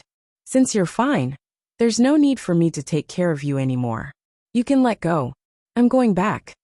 Go back? Ming's eyes darkened, and he pulled her hard. Your man is here. Where else are you going? Didn't we break up? Chapter 12:19. Ming's voice was domineering, with an indisputable tone of command. I don't want to. Lily pushed him away again. You have no sincerity at all. Why should I get back together with you? When Ming heard that, his eyes lit up. His heart was filled with joy. His lips unconsciously curled up as he asked, what kind of sincerity do you want? Lily tried to shake his hand off, but she couldn't. With that movement, the bath towel, which wasn't wrapped tightly, fell off. Ming's gaze naturally fell on it. His eyes darkened, and his emotions surged. His gaze was filled with the desire to possess her. He was like a hungry wolf that had seen meat. Lily's hair stood on end under his gaze. She quickly covered her chest with her remaining hand, but by covering the top, the bottom was exposed. Under Ming's naked gaze, Lily's face became redder and redder. She reached out and covered Ming's eyes. You're not allowed to look. Ming's only hand was holding onto Lily's arm. Now that his eyes were covered, he couldn't move her away. His lips curled up in a good mood as he said, why can't I look at my woman? Who's your woman? You're so shameless. Lily's voice was full of disdain. However, when he said these words, the corners of his lips curled up. Unable to control his emotions, his heart was overflowing with uncontrollable chaos. At that moment, Lily felt like she was about to fly. What should I do? I'm so happy. She was so happy that she didn't know what to do. Covering Ming's eyes, Lily looked at his lips. She tiptoed forward and planted a kiss on his lips. However, after such a kiss, Lily greedily wanted more and more. Her soft lips moved around his. Lily stuck out her tongue and gently licked it. Ming's Adam's apple bobbed up and down. Subconsciously, he tightened his grip on her wrist. He pulled her over and easily held her in his arms. But he didn't dare move again. In your eyes, what's the difference between me and an inflatable doll? Yes. Of course there was. He had never used a doll. She had always been the only woman. He had never even touched a doll. However, if he behaved too horny, this woman would definitely be unhappy. Therefore, he could not move. Lily kissed him for a long time. But Ming didn't respond at all. Feeling defeated, she bit his lips in revenge. Ming felt the pain and quickly pursed his lips. He suddenly felt a little uncertain about what this woman was thinking. Lily gritted her teeth and hit him angrily. What? You were the one I wanted just now. Don't you want it now? When Ming heard that, he was stunned for a second or two.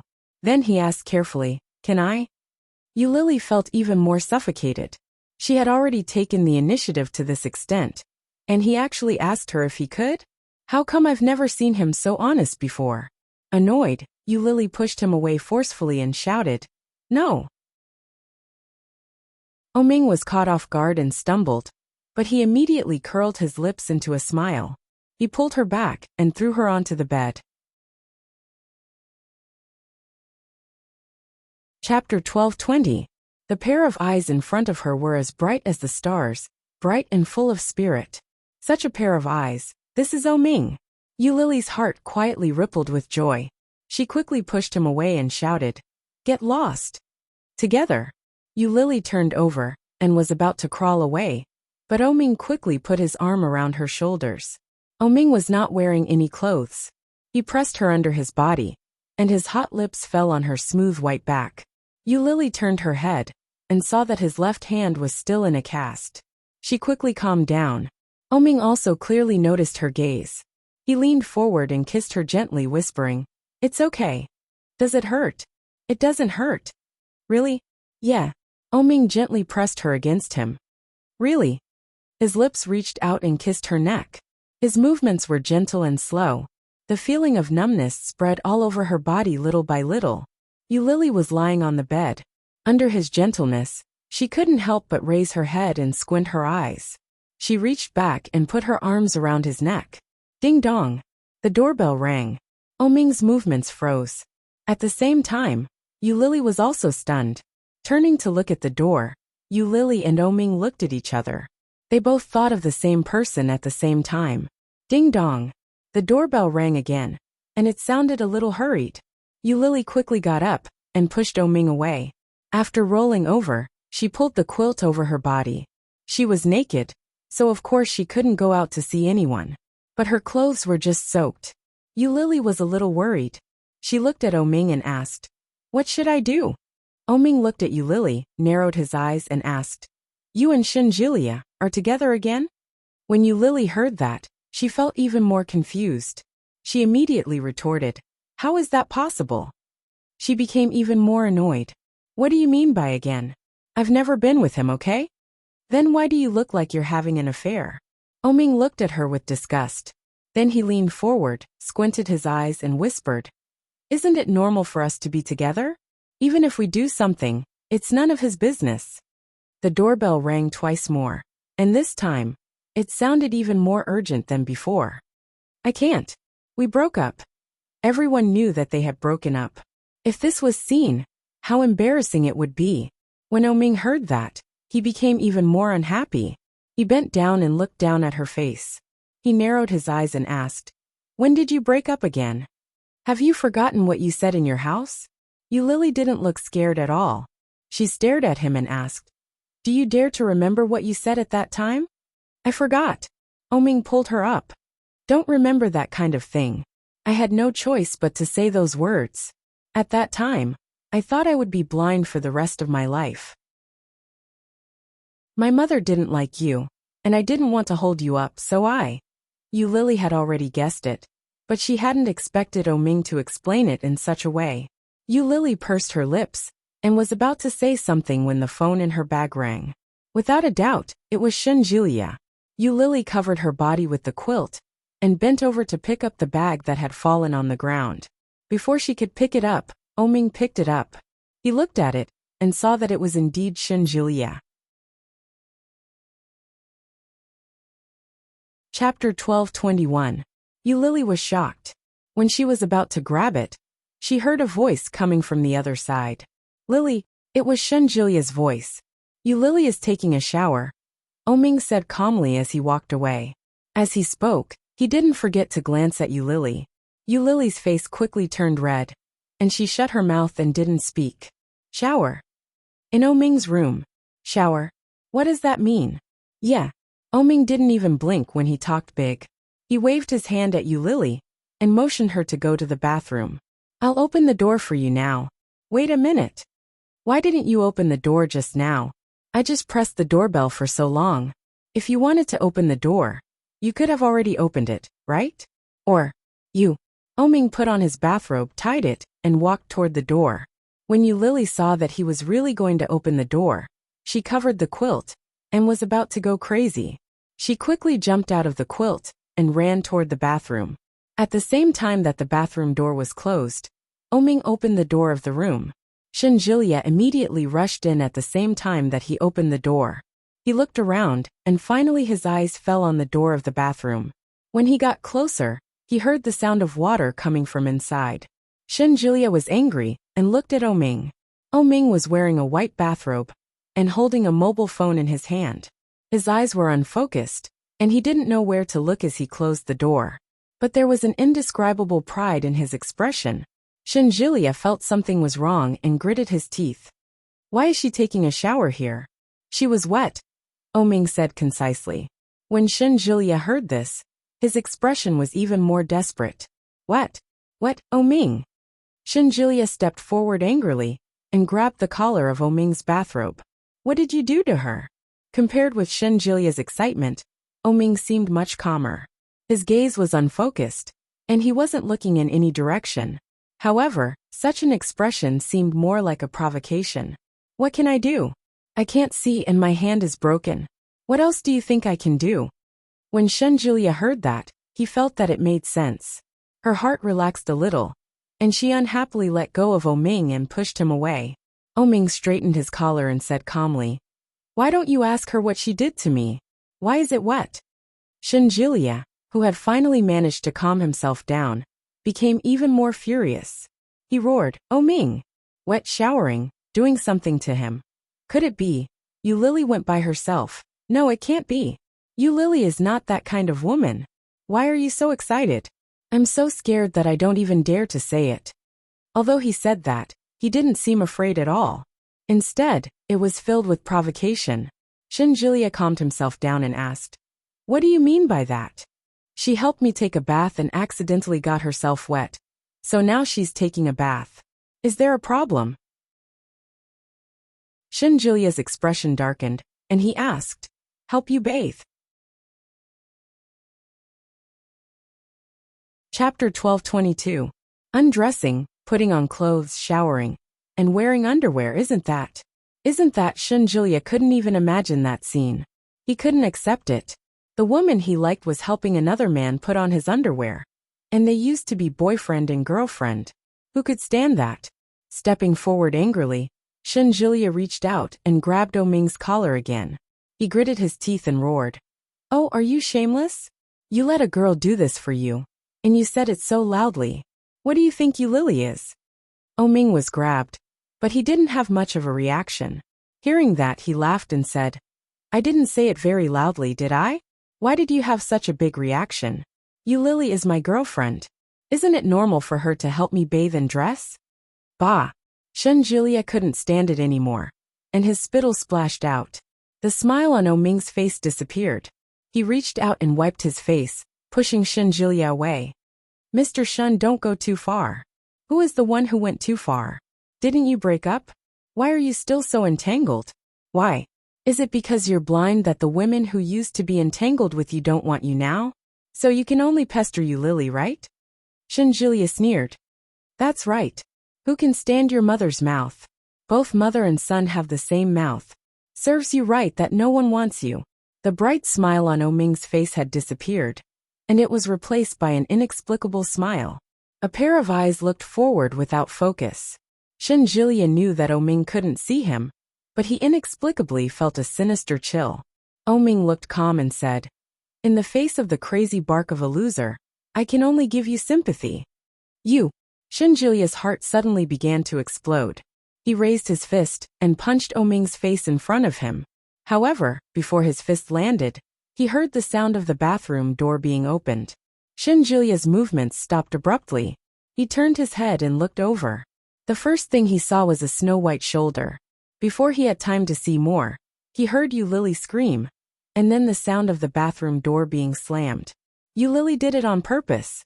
Oming could tell that she was trying to calm Shinjulia down.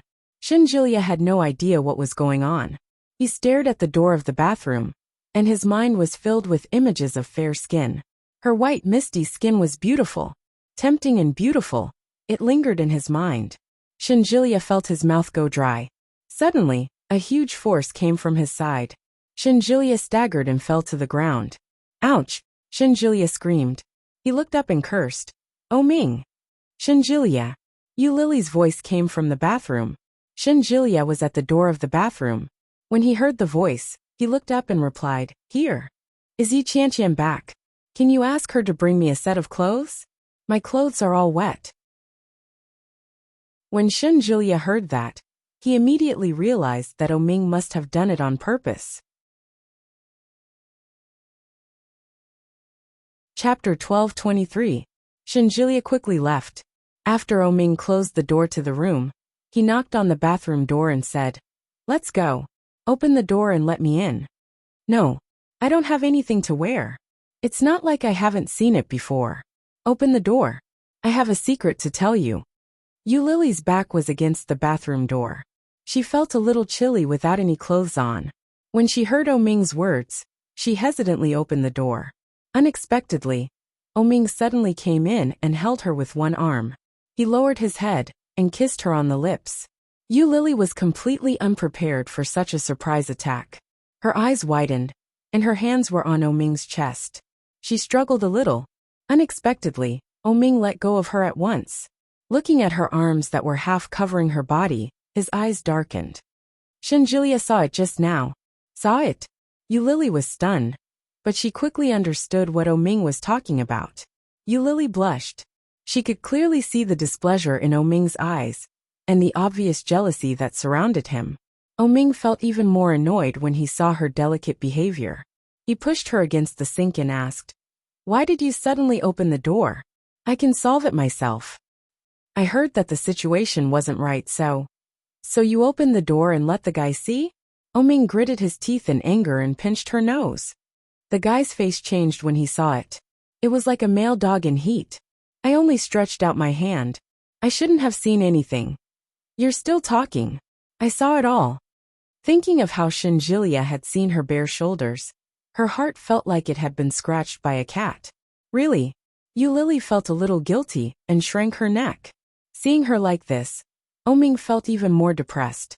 He lifted one of her legs and gritted his teeth. Vixen. Yulili was shocked and quickly pushed him away.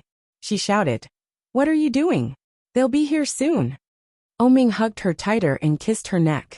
He pressed his lips against her skin and whispered, "I can't wait anymore. I've been holding it in for a long time. Don't you know?" Yulili pushed him and looked at the open bathroom door. She lowered her voice and said, "Are you crazy? What will we do when they come in? I can't get in. I locked it." Oming's lips moved lower and lower, igniting clusters of flames. Soon they burned brightly. Yulili hugged him and couldn't help but dance with his movements. Ding dong! The doorbell rang. When Yulili heard the voice, her body tensed up. She pushed Oming hard and exclaimed, "Stop.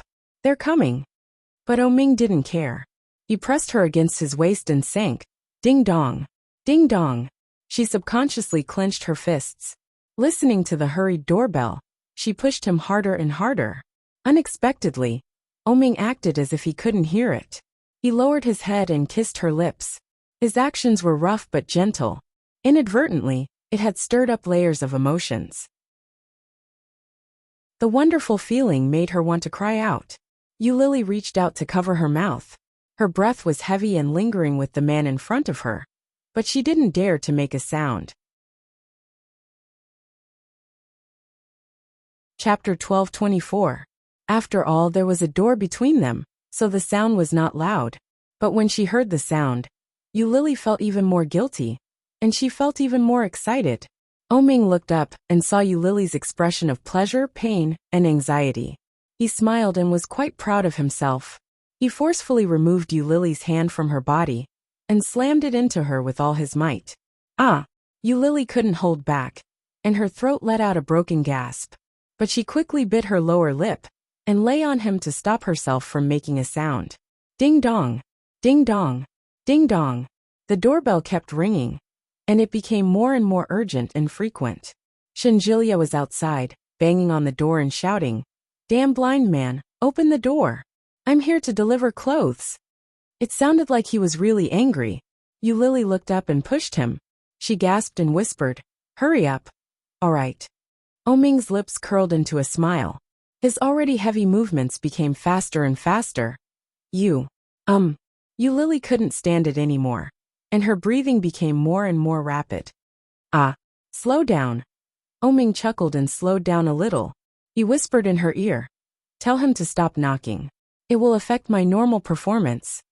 Yulili's face became even redder. She stared at him and growled, "Beast." "Huh." Oming raised his eyebrows slightly, and his voice became longer. His movements suddenly stopped. "What did you say? Beast? Ah, what are you doing? That's not how sex works. Come on, I'll teach you." "No." "Sure. Do you want him to hear what we're doing? Keep your voice down." Although he said that, his movements were not small at all. The man's suppressed breathing and the woman's suppressed voice were isolated by the door. His movements became more and more urgent, and the sound became louder and louder. It formed a completely different style from the hurried doorbell and the shouting of banging on the door. Ding dong! Ding dong! Yulili was knocked around, and her eyes were full of stars. The doorbell kept ringing, and she didn't know when it stopped. This was definitely the most exciting and most difficult thing Yulili had ever experienced. The doorbell rang again, and a woman's voice came from outside. "Lily, are you in there?" Yi Chanqian knocked on the door. When she saw Shinjilia's furious expression, she felt some sympathy for him. How much time had passed, and this man and woman were inside. TSK. If that was the case, then these two fellows were too bold. There was no response from inside. Yi Chanqian pressed the doorbell again and shouted, "You Lily, I've brought you clothes." Just when Shinjilia thought that no one was going to open the door, there was a soft sound from the door, and it was quickly opened. When Shinjilia saw this, he immediately pushed the door open and entered. Ming was still wearing the bathrobe, and he didn't look any different from before. Shinjilia was so angry that he roared, "Why didn't you open the door?" Ming was calm and composed. He didn't look like he had been yelled at all. He said calmly, "I don't want to open it." When Yi Qianqian saw it, she couldn't help but take another look at him. This kind of attitude is even more infuriating than directly shouting back. "So, why have you gotten over it now?" Yi Qianqian couldn't take it anymore. Chapter 12:25. I waited for so long, and you didn't open the door? Yi Qianqian felt that his words were not credible. She looked at him strangely, and then looked into his eyes. She reached out and waved her hand in front of him. However, Ming still did not respond. It was as if he did not know that Yi Qianqian was testing him. Yi Qianqian pouted and walked to the door of the bathroom. Shinjilia wanted to come forward, but Yi Qianqian pushed him away and shouted, "What are you doing? I'm bringing clothes to a girl. Do you want to go in?" Hearing that, Shinjilia subconsciously looked at Ming. Ming acted as if he had not heard them. He turned around and groped his way to his bed. The bed was a little messy. At a glance, it was obvious that someone had slept in it.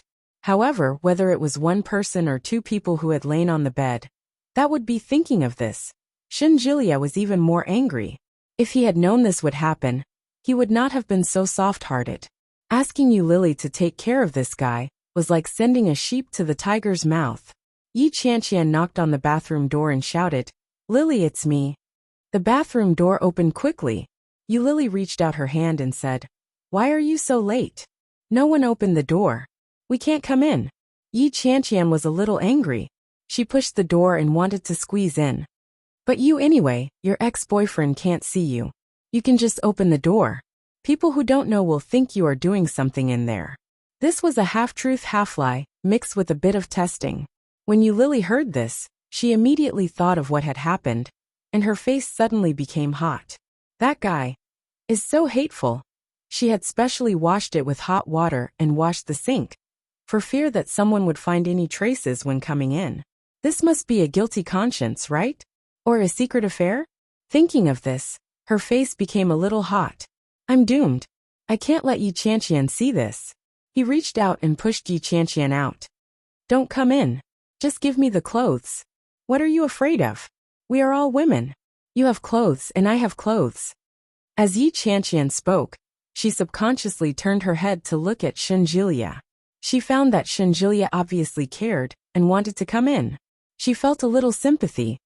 "Why won't you let me in? What are you doing inside?" For the first time, Yu Lily felt that Yi Qianqian was so gossipy. She cursed in her heart.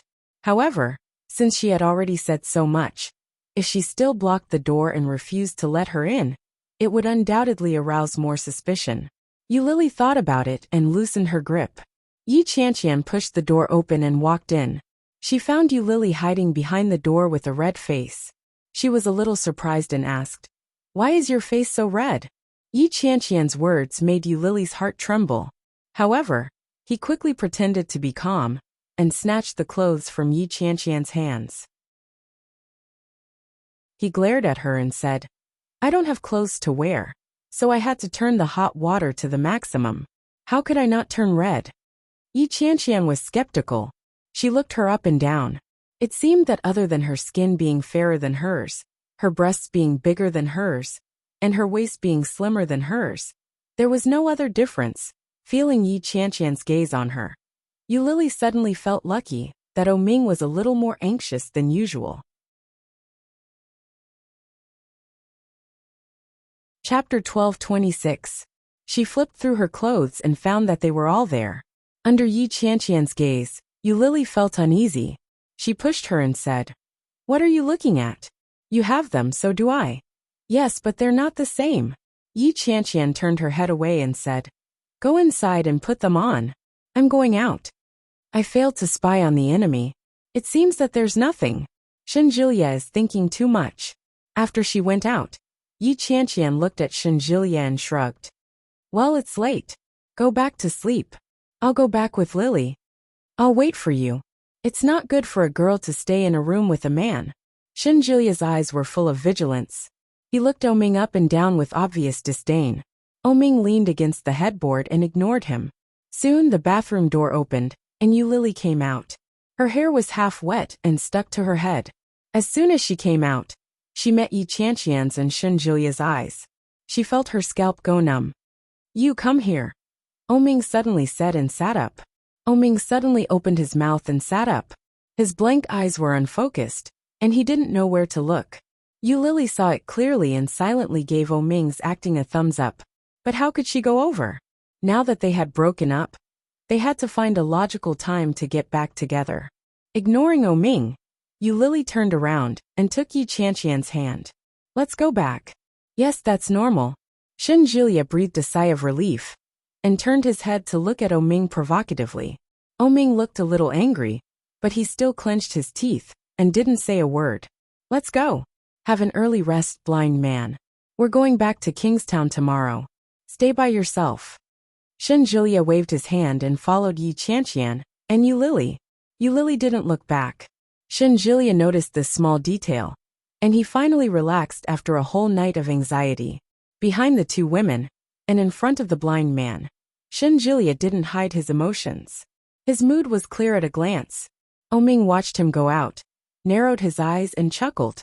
Poor fellow, he really thought he had the upper hand. Forget it. There will be time for you to cry. Yi Qianqian and Yu Lily were sent back to their room by Shenjilia. When she saw that Shenjilia had left, Yi Qianqian couldn't hold it in any longer. She pulled Yu Lily aside and asked curiously, Hey, did you really bathe him? I heard from Shenjilia that you even helped him get dressed and undressed. Doesn't that mean you saw everything? Hearing that, Yu Lily felt even more guilty. Not only had he seen everything, he had also done everything that he should and shouldn't have done. However, this was not the time to lose. Yu Lily coughed lightly, glanced at Yi Qianqian, and said, It's not the first time he's seen it. His eyes and hands are not convenient, so I. Chapter 12:27. Hee, isn't it just hee? Yu Lily immediately thought of the famous comedian Fei Yu. Smiling secretly, Yu Lily pushed Yi Qianqian away and said, Cut it out. How long has it been? How is it not long? I locked Shenjilia outside for almost half an hour. When he came to find me, I was taking a shower. Oh, his face was green. Poor thing. Yi Qianqian shook her head. But your ex-boyfriend is also very good. Do you know what he said when Shenjilia asked him why he didn't open the door? The soundproofing was very good, so Yu Lily didn't hear what they said outside. But with Oming's wretched expression, Yu Lily could guess what he had said just by imagining it. What does it have to do with me? Don't want to open the door for you?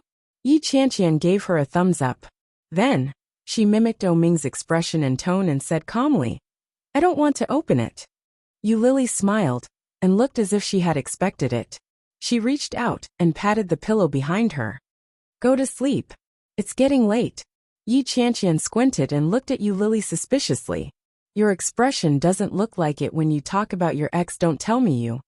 Oh, this girl has never been in a relationship. How can her eyes be so sharp? Yu Lily turned her head and glared at her. She reached out and slapped her down. What nonsense are you talking about? Seriously, have you ever thought about getting back together with him? Go to sleep. We'll talk about this tomorrow. She was almost exhausted.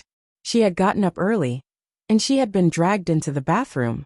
Now her body was sore and aching. You can sleep later. You tell me first. Yi Qianqian made up her mind not to let her rest. She pulled the quilt in her arms and asked, That man is not a good person. If you get back together with him, Shenjilia will be too pitiful. Don't you see how good Shenjilia is to you? He likes you very much. Boss Qianqian, I'm so sleepy. I'm really sleepy. Let me go. Yu Lily was half awake. She put her hands together and said, Can we talk about it tomorrow? No. She was sent by Shenjilia. How could she go back to the organization without completing the task? But Yu Lily didn't want to talk to her anymore. She closed her eyes and looked like she was going to sleep. When Yi Qianqian saw that, she heaved a sigh of relief and said, "Tell me, do you still like that ex-boyfriend of yours?" "I like it." Yu Lily pulled a pillow over and put it under her head. "You should have heard that I'm his sugar mommy." Yes, he had heard a little about it. However, hearing it from Yu Lily's own mouth, Yi Qianqian was still a little surprised. "He raised me for 3 years. He paid for my education, food, and life. He treated me very well, really very well." Yu Lily held the pillow, raised her face, looked at Yi Qianqian and said, "When I met him, I was only 17 years old, and I gave all my firsts to him." Yi Qianqian hadn't expected Yu Lily to go into so much detail. She didn't know what to say. There was only one thought left in her mind: it's over. Isn't there no hope for Shinjilia? Then, will you get back together with him? Yes, of course he would. However, was it too soon to tell them that they had gotten back together?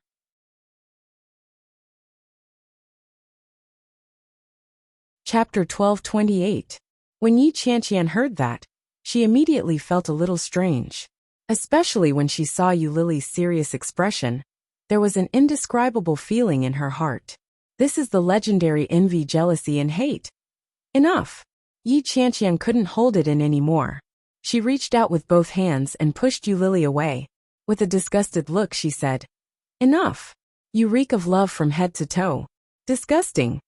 When Yu Lily heard that, she shook her head sympathetically. She covered her head with the quilt and turned over. She regretfully said, "The anger of a single dog." When Yi Qianqian heard that, her eyes widened. She immediately crawled under the quilt and pinched her waist. Yu Lily was caught off guard and exclaimed. Then she burst into laughter. "What are you doing? A single dog is not angry. It's jealous. You're already an ex, but you still can't forget him. Love your sister." Yi Qianqian quickly retracted her hand and hugged Yu Lily's shoulder from behind. "But to be honest, I can tell that your ex-boyfriend really wants to get back together with you. You didn't see the look on his face just now. He wanted to tie you up." "How could I not know?" Hearing Yi Qianqian's words, Yu Lily quietly smiled. "But if he treats you like that before, if he really wants to get back together with you, don't agree too quickly. Don't show that you can't have him." Hearing that, Yu Lily was embarrassed. With her back facing Yi Qianqian, she didn't dare look back and asked, "Why? Why? You are a comic book writer yourself. Shouldn't you be very clear about this kind of story? Men are all the same. They don't cherish things that are too easy to get. You must keep him hanging. Don't let him think that you are cheap. And don't let him think that you are only suitable for him. If you do that, your position in the future will not be so stable." Yu Lily felt a little speechless at Yi Qianqian's words. But what made her even more speechless was that she actually felt that it was very reasonable. "Then what should I do?" She was already. Yi Qianqian was completely unaware and said, "In fact, people are all the same. They all have bad habits. Especially men. Men like Oming, who are rich, powerful, and handsome, all have one thing in common. That is, they are cheap. The more I can't get it, the more I want it. This feeling, at first, is dominated by desire, but it will slowly change. If I can't get it, it will become possessiveness. And if I can't get it, it will become a desire to conquer." As Yi Qianqian spoke, she stretched out her hand and slowly clenched it into a fist in front of Yu Lily. After the desire to conquer, it will slowly become a habit. When you get it again, there will be a kind of awe. It's not easy to come by, so I must cherish it. Do you understand? Yu Lily was stunned and turned to look at Yi Qianqian. She looked at her in surprise and applauded in admiration. Are people who have never been in love so imaginative?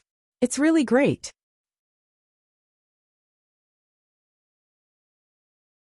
Chapter 12:29. When Yu Lily heard that, she nodded her head cooperatively and gently comforted her. "Yes, you're right. Shall we go to bed first?" Yi Qianqian was even more annoyed when she heard that. She kicked her and shouted, "Get lost!" Yu Lily's leg hurt from the kick. She blinked her eyes aggrievedly and quickly hugged her. "Sister, you are my sister. Don't be angry, okay?" Yi Qianqian was only a little displeased. She wasn't angry. When he heard Yu Lily's cowardly response, he rolled his eyes at her and flipped the blanket over. Go to sleep. Okay. Lily couldn't have asked for more. She covered herself with the blanket and immediately turned around. However, even though he was sleepy, he couldn't fall asleep. His mind was filled with what Yi Qianqian had just said. Men's deep-rooted bad habits. They have one thing in common. They are despicable. The more I can't get it, the more I want it. TSK.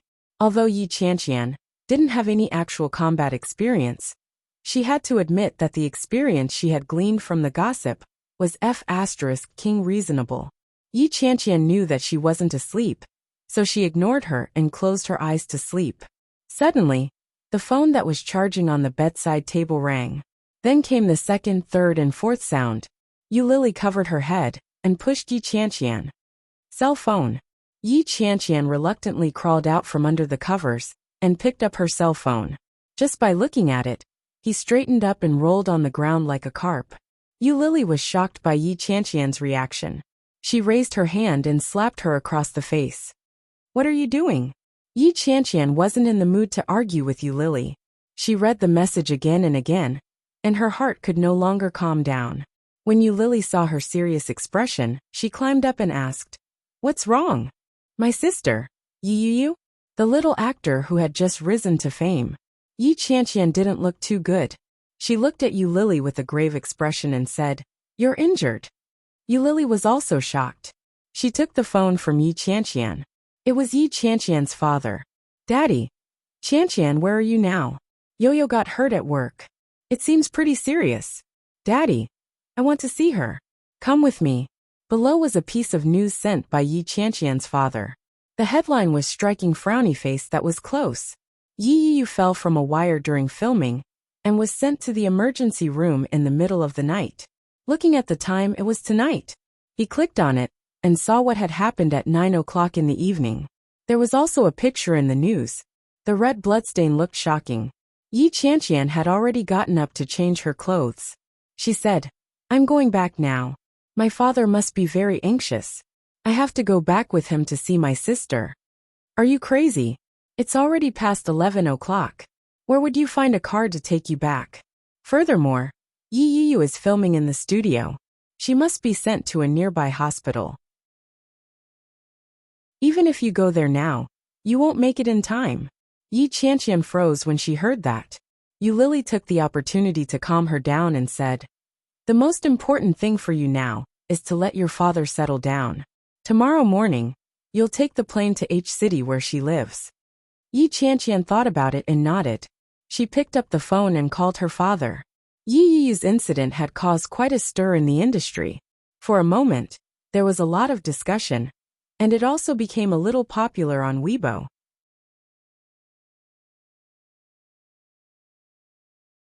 Chapter 1230. Kingstown Imperial Pavilion Villa Complex. In the huge villa, only the master bedroom was dimly lit. The warm yellow light elongated the tall figure. In the room, the distinct lines of his muscles were outlined by the black satin nightgown. Hearing the urgent voice on the other end of the phone, the man slowly lit a cigarette. He didn't smoke it. He just held it between his fingers and allowed the white smoke to rise. "GM Lee, what should we do? This movie is very important. The second female lead has a lot of scenes. If Yi can't do it, we'll have to replace her. This person was personally sent in by this person. If they were to replace him, wouldn't it be a loss of face for this person? But if he didn't replace her, how were they going to continue filming? Yi's injury wasn't looking good. It would probably take at least 3 to 5 months to recover. Fortunately, it hadn't hurt her face. Otherwise, the girl's acting career would be worrying. Li Jinan was silent for a moment. His brows furrowed slightly. He tapped his fingers on the table and asked slowly, "Have you informed her family?" The person in charge hadn't expected that Li Jinan's first concern would be this.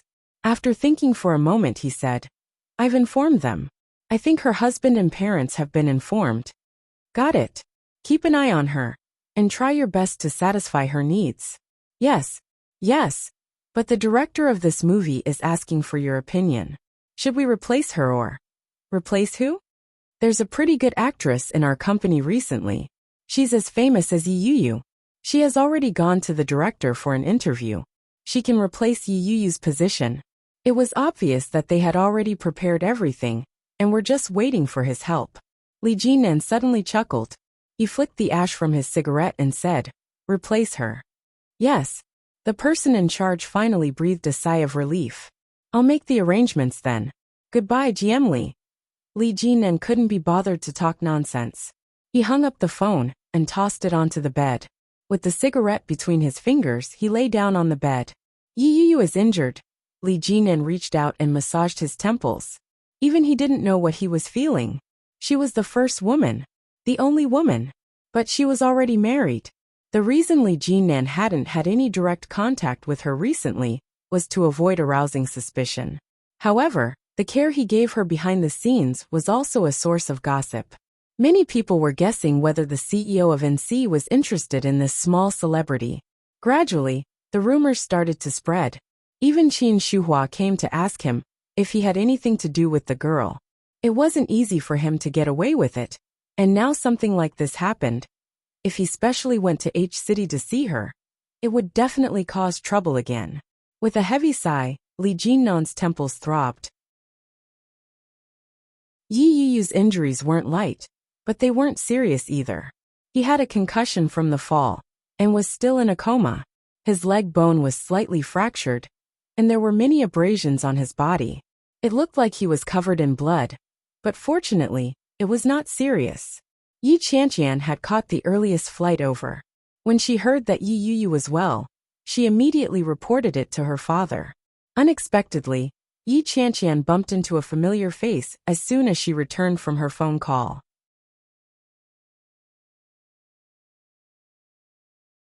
Chapter 1231. When Yi Qianqian saw the expression on Shen Luoan's face, the anxiety and anger that had been suppressed in her heart for a long time suddenly erupted. He quickly walked up to them in an aggressive manner. When the young doctor saw the state Yi Qianqian was in, he felt his hair stand on end. When Shen Luoan turned to look at Yi Qianqian, he saw that her face bore some resemblance to Yi Yu's. He roughly knew who she was. Shen Luoan. Yi Qianqian's voice was not loud, but it sounded a little fierce. Shen Luoan stood there with his hands in his pockets. He looked at Yi Qianqian and raised his eyebrows. "You're Yi Yu's older sister, aren't you? The capital is only 2 hours' drive from H City. Yi Yu has been in a coma since last night. As her husband, why did you only arrive now?" And with that expression, people who didn't know better would think that he was here to collect a debt. The more Yi Qianqian thought about it, the more she felt that it was not worth it. This guy is really annoying. Fortunately, Yi Yu was deeply in love with him. She had always dreamed of marrying him since she was young. She didn't expect this guy's true colors to be so despicable that he would even lay his hands on his own sister. He was simply inhumane. When Shen Luoan heard Yi Qianqian's words, his face was cold and expressionless. He said, "Aren't I here now?" "You." Yi Qianqian suddenly felt infuriated. Just as Yi Qianqian was about to say something, Shen Luoan suddenly walked around her in the direction of the ward. He raised his voice and said, "I'm here, but I'm still unconscious. You should save it. You've been schemed against by Yi Yu since you were young. How can you pretend to be a good sister? What's the meaning of this?" Yi Qianqian shouted at Shen Kuan's back. However, Shen Luoan had already entered the intensive care unit. Yi Qianqian stomped her foot and followed him in. Yi Yu wasn't particularly popular yet. She didn't have an assistant of her own, and her manager was busy with all sorts of public relations. She had no time for that. Did Yi Yu lie there alone the entire night? When Yi Qianqian thought of that, she felt even more indignant for her friend. Poor girl. She's not a bad person. Why doesn't anyone care about her? It was all Shen Luoan's fault. Yi Qianqian was even more annoyed. When she walked in, she saw him looking down at her from above. Yi Yu, who was lying on the bed, had already opened her eyes. Seeing this, Yi Qianqian was overjoyed. She immediately turned around and ran out shouting, "Doctor, the patient is awake." However, Shen Luoan remained standing. He had no intention of notifying the medical staff. Yi Qianqian looked at the man in front. Shen Luoan looked as if he was being torn. "Yi Yu, Yi of the man's eyes." Shun's face shone and said, Shun, Shun.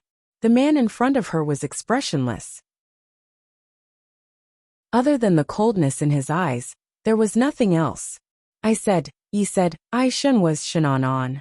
Shun Luo. Shun Luo stepped forward and raised his eyebrows slightly.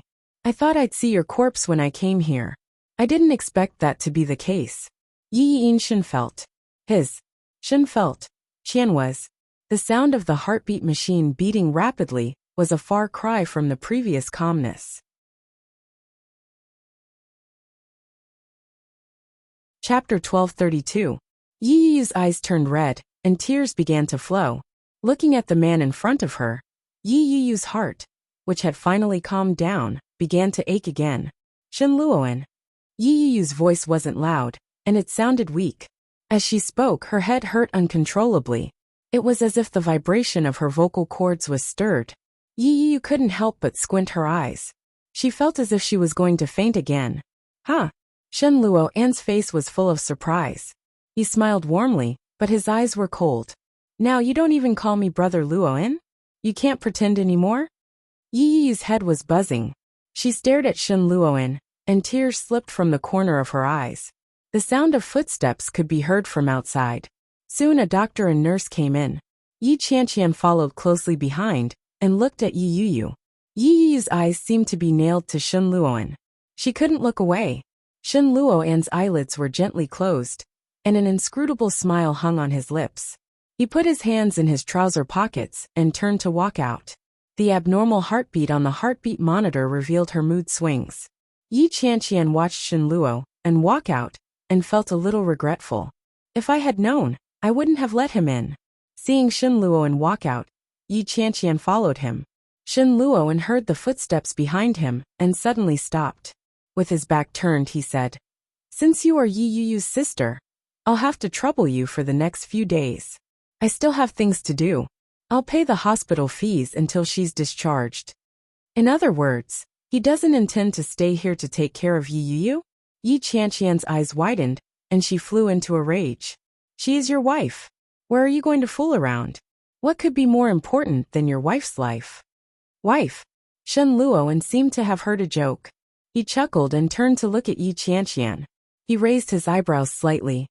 Maybe she treats me as her husband, but I've never treated her as my wife. You. Yi Qianqian's lungs were about to explode. She had never seen such an abominable man. How could such a guy be worthy of such a good woman as Yi Yu? You scum. Yi Yu has liked you since you were a child. And this is how you repay her? If you don't like her, why did you marry her in the first place? Aren't you being cheap? Yi Qianqian's words were sharp. Even the volume of his voice was not small, considering that this was a hospital. When Shun Luoan heard this, he turned around slightly and glanced at Yi Qianqian. Especially when he saw Yi Qianqian's furious expression, he smiled warmly like a spring breeze. But the words that came out of his mouth were hard to tell if he was praising or criticizing her. They really are sisters. Their personalities are similar to when she was young. When Shun Luoan said this, an indescribable emotion flashed across his eyes. It seemed to be nostalgia and tenderness. But soon, he turned around and walked forward. She wanted me to marry her, so I married her. I owe her that. The current Yi Yu was much more hypocritical than her. She was becoming more and more of a hypocrite.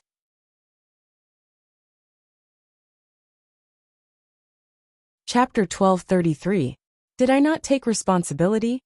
Shun Luoan stopped in his tracks, and looked at Yi Qianqian with a faint smile. Yi Qianqian became even more furious. She roared. What kind of responsibility is this? Yi Yu is lying inside. I wasn't the one who asked her to lie in there. What's the point of getting angry at me? Shun Luoan didn't look guilty at all. He raised his eyebrows and asked confidently. The expression on Shun Luoan's face became more and more strange when he felt the gazes from all around him. It was a smile that was not a smile. It seemed sinister and cold. It didn't feel like he was facing his wife at all. In fact, it didn't feel like he was facing a friend. Instead, it felt like he was facing an extremely disgusting person. A person that he hated the most. I will pay for the medical fees. If you don't want to take care of me, I can hire a caregiver. Please just tell me. For a moment, Yi Qianqian didn't know what to say. To think that a husband would have such an attitude when facing his heavily injured wife. When Shen Luoan saw that she had nothing else to say, he turned around and quickly left with light footsteps. His figure was elegant, and his figure was tall. Just looking at his back was enough to make people unable to come back to their senses. But, why was it like this? The man Yu loved shouldn't be like this. Yi Qianqian was a little absent-minded. She turned around and returned to the ward. After a series of examinations, the doctors and nurses reminded Yi Qianqian of a few things to take note of and quickly left. Yi fell asleep again. Her eyes were watery, and her face was pale. Yi Qianqian's heart ached even more. Suddenly, the cell phone in her pocket rang. Yi Qianqian was shocked. She quickly grabbed her phone and walked out. It was Shenjilia. When Yi Qianqian saw Shenjilia, she couldn't help but feel angry. Shen Luoan and Shenjilia were brothers. Yi Qianqian picked up the phone in a huff and snapped. What is it? Shenjilia was baffled by the roar. He was stunned for a moment before he asked. How is my sister-in-law now? Is it serious? When Yi Qianqian heard that, she laughed angrily. So you still know that she's your sister-in-law? Do you know what your sister-in-law has just gone through? Do you know what your good brother told me? Why is there such a big gap between the Shen family? Tell me. I think you're still a decent person, but why is your brother like this? Bah, scum. Scum. Bastard. Beast. Scumbag. The more Yi Qianqian scolded him, the more fervent she became. In the end, she was so angry that she stomped her foot and yelled, I'm so angry. Shenjilia was baffled by the scolding, but at the same time, he found Yi Qianqian inexplicably adorable. He couldn't help but burst out laughing. Unexpectedly, it made Yi Qianqian even more displeased. What are you laughing at, you beast? You're not a good thing either. Hey, hey, hey. It's one thing for you to scold my brother, but what you're doing is implicating the innocent. What did I do? You've wronged me. Shenjilia shouted. What happened? How is my sister-in-law doing? Yi Qianqian angrily recounted everything that Yi Yu had said to her, as well as Shen Luoan's attitude toward her. The more she spoke, the angrier she became. She was on the verge of scratching the wall. When Shenjilia heard that, he coughed lightly and said, My brother didn't particularly like my sister-in-law to begin with, so. Therefore, he was not surprised at all that she would say such a thing.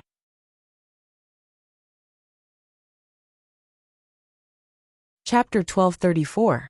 What she said Shen Luoan was his brother. Shenjilia felt that she was scolding him when he heard her scolding him so righteously. However, Shenjilia couldn't say a word. After all, Shen Luoan didn't treat Yi Yu very well. Yes, yes, yes. Don't be angry. How is she now? Shenjilia quickly changed the topic to Yi Yu. After they chatted for a while, Shenjilia hung up the phone. Yu Lily clearly saw Shenjilia breathe a sigh of relief when he hung up the phone. The table was full of dishes, and old Mrs. Shen ate them with relish. Now the four of them were sitting at a small round table, facing each other. Yu Lily and old Mrs. Shen sat on one side, and Ming and Shenjilia sat on the other. Old Mrs. Shen was eating when she noticed that Shenjilia had hung up the phone. She asked, How is the girl now? She seems to have a concussion, and her hand is fractured, but it's not particularly serious. She should be discharged in a few days. How could it be so serious? Isn't she a big star? Isn't she just filming all day? Why is she in such danger? Grandma, it's not that simple. Don't those big stars always fly around the mountain? They all need to hang a wire. This time, sister-in-law accidentally fell from the wire, and that's why she was injured. Shenjilia put food in the old lady's bowl and said, Nothing is easy. Oh, old Mrs. Shen ate and asked, Where is she? Did your brother go? Yes. He paid the medical fees and left. Shenjilia also heard it from Yi Qianqian. He felt a little sympathy for Yi Yu. When old Mrs. Shen heard this, she sighed and said, What a sin! Isn't it a sin? Yi Yu was injured, but Shen Luo, and only paid the medical fees and left. Moreover, the capital was only a 2-hour drive from H City, but he waited until noon the next day. Yu Lily didn't know about their family affairs, so she didn't interrupt. She put some food in Ming's bowl, and lowered her head to eat in silence. Shinjulia clearly saw Lily's actions, and his eyes were a little sad. This woman still couldn't let go of Oming, right? No matter how Oming treated her, there was only one man in her heart. Shinjulia felt a little frustrated. He also picked up a few chopsticks and put them in Oming's bowl. He said, "Eat more. Don't be picky. I'll take you back to Kingstown after eating." Oming didn't say anything. He pretended not to notice Shinjulia's deliberate behavior. He picked up his chopsticks and continued eating. "Is your hand better?" Lily asked. Oming's hand, which was holding the chopsticks, paused for a moment. He quickly put down the chopsticks, spread out his palm, and said, "It hurts. I think I have a blister." When Lily looked over, Shinjulia felt displeased. He reached out and slapped Oming's hand away. "Eat your food. You're a big man. What's the point of being sentimental?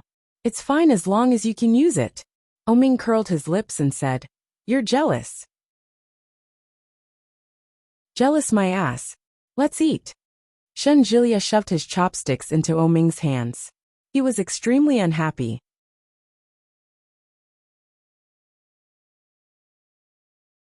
Chapter 1235.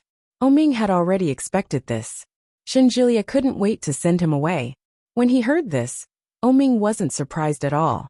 Oming calmly sat where he was and said, "Actually, someone has already come to pick me up. You can ask Ruoshin to contact Uncle One. Since they're here to pick you up, why would they contact Lily? Can't you contact them yourself?" Shinjulia clearly didn't believe him. "I don't remember his number. I don't have a phone," Oming said matter-of-factly. When Shinjulia heard that, he looked at Oming with a faint smile. He picked up his phone and sent a text to Lily right in front of Oming. Oming said he wanted to contact Uncle One. "Send me Uncle Wen's phone number." When Lily saw that, she didn't suspect anything and immediately sent the number over. When Oming saw this, he had a new understanding of this. This fellow was so cunning. After Shinjulia called Wen Fenglin, he handed the phone to Oming. Oming took it and called out, "Uncle Wen. Xiao, how are you getting along with Lily?" "It's pretty good, but Uncle Wen, where are you now? I'll let Lily take me to you, and then we'll go back to Kingstown together." "Oh, that's good." When Fenglin gave them the address, it was at the Art Association in N City. After hanging up the phone, Oming could clearly sense Shinjulia's displeasure, but he still pretended not to know and said, "Call Lily and ask her to take me there." "I'll take you there. My grandmother likes Lily very much. Let them play for a while longer." "Yes, I can see that your grandmother is planning to change her surname from you to Shen, right? Take her in as an adopted granddaughter or something." "Of course not. Even if you change your surname, it will be recorded in my household register." The meaning of these words couldn't be any clearer. However, when Oming heard that, he laughed and said, "It should be noon now, right? Are you sleepwalking?" Shinjulia's eyes turned cold. "Just wait and see. Lily won't choose you again. Sooner or later, I'll deal with her. Can you handle it?" Oming raised his eyebrows. His eyes were unfocused as he looked ahead, but his smile was bright. Shinjulia decided to ignore him. He stood up and left. She had no intention of taking Oming with her. Oming pretended not to know and sat in the same place, listening to the movements around him. "Just wait, Lily will be back." Shinjulia was digging his own grave by leaving a blind man like him there. Sure enough, 10 minutes later, Shinjulia returned with an angry look on his face and demanded, "Why didn't you follow me? When did you leave?" When Shinjulia heard this rhetorical question, he didn't know what to say. The sound of light footsteps came from behind him. It was very familiar. Shinjulia turned around. It was Lily. When she saw Shinjulia, she said, "Grandma is alone in the room. You go and keep her company. I'll take him to Uncle One." Shinjulia nodded and said, "Yes, Grandma is alone in the room." So they still had to be alone? How could this be? Shinjulia quickly said, "I'll go with you. You stay here with Grandma. I'll bring him to the Art Association to find Uncle One. I'll be back soon." Lily looked at Shinjulia and said, "Grandma is getting on in years, so it's better that she doesn't follow us around. I just told Grandma that I would bring a cake back. You can bring a piece back. I'm leaving now."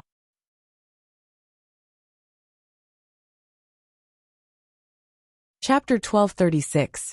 When Shenjilia saw that, he felt even more depressed. He stepped forward to stop Yulili and said, "Wait a minute. Huh. Remember to give me a call if anything happens." "Okay." Yulili smiled. She held Oming's hand and walked forward. She patted Shenjilia on the shoulder and said, "Nothing will happen. If there's anything I can't handle, I'll give you a call immediately." "Okay. But if this guy bullies you, don't hold back. Beat him up." "Yes, yes, yes." Yulili held Oming's hand and walked forward. She turned her head and waved at Shenjilia. After they left the hotel, Yulili flagged down a taxi. She shoved Oming in and got in herself. Shenjilia was still watching from behind. Yulili waved until he was out of sight. She then retracted her hand. Oming pulled her over and fell on top of her. "You're still waving. Even if I wasn't blind, I'd be blinded." Yulili pushed him away in disgust and said, "You're so heavy. Get lost." "Is it heavy?" Oming immediately straightened up and pulled her over. "Then, you can lean on me." Yulili was still annoyed and asked, "After you go look for Uncle Wen, are you going back to Kingstown?" "No, Uncle Wen still has things to do at the art association. They're old friends who haven't seen each other in decades. They must have a lot to talk about.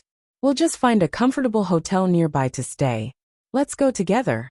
"That's not a good idea. I just told Shenjilia that I'm going back." "Tell him that you're not going back." "That won't do. Won't they know that we're back together again?" "It's good that you're back together. It's not the first time we've gotten back together. What's there to be afraid of?" Oming appeared very calm. He held her with one arm. "That guy is still daydreaming. It's best that you clear things up with him. If he thinks he has a chance and pesters you, you'll know that you're in trouble." "No way. Shenjilia is not stupid." Yulili pinched his nose. "But when are you going to be honest? Everyone thinks that you're not over yet. What will you do when they find out?" "Once my mother is settled, everything will be fine." Oming hugged her and kissed her on the cheek. "I want you to be a legitimate member of our family. I want my mother to have nothing to say." Yulili touched her face and saw the driver's ambiguous gaze. She blushed and pushed Oming. "There's someone else here." Oming was even more presumptuous. He nibbled on her face and said, "Uncle Driver is an experienced man. He's already used to it." Yulili blushed and pushed him away with both hands and feet. Oming laughed and stopped teasing her. He let go of her and said, "Does Shenjilia's grandmother like you very much?" "It seems so. I don't know why, but I've unwittingly become friends with her."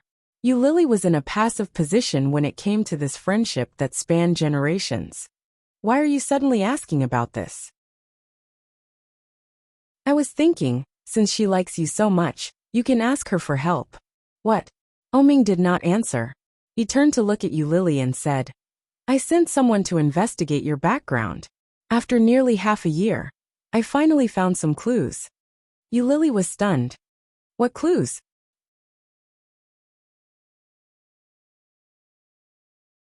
Chapter 1237.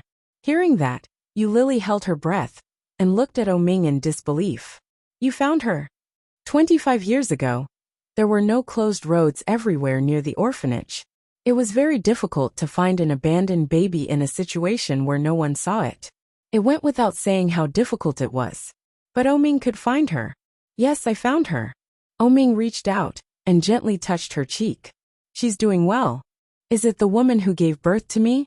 In other words, it was her mother. Was it her mother?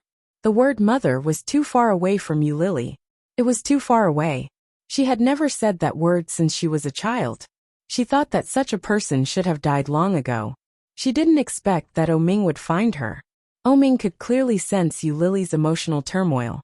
He gently stroked her head and said, "Yes, but she's not your mother." "How could it be? Since she gave birth to me, who else could she be but my mother?" Yulili was a little emotional and shouted, "Shoo!" Oming pointed to the driver in front and said, "Don't get excited. Listen to me slowly." "Go ahead." Although Yulili said that, she was not calm at all. She held Oming's hand tightly with both of her hands, which undoubtedly revealed her nervousness. "She is the woman who gave birth to you, but she is not your biological mother. You have no blood relationship with her at all." "What do you mean?" Yulili felt a little difficult to digest. How could it be?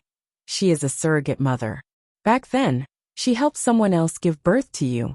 That is to say, she helped your biological mother give birth to you. And she just lent your mother a belly. Surrogate mother? Isn't that illegal? At that time, it was not illegal. Oming tapped her forehead. The woman refused to tell you the specific situation. She wanted you to see her in person. She wants me to see her in person? Where is she now? In F County. She's the mother of 2 children now. They're both older than you. You're her last child.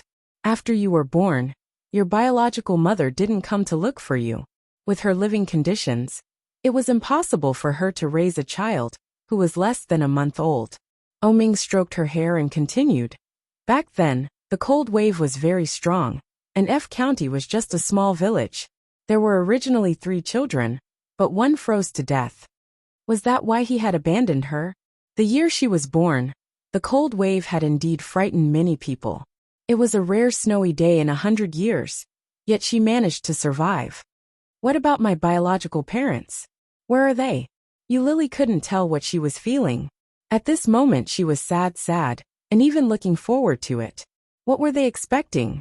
All these years, her biological parents had never appeared, nor had they raised her for a day, nor had they fed her a mouthful of milk. Now that she had survived all by herself, did it matter whether they appeared or not? And now, she was actually looking forward to them.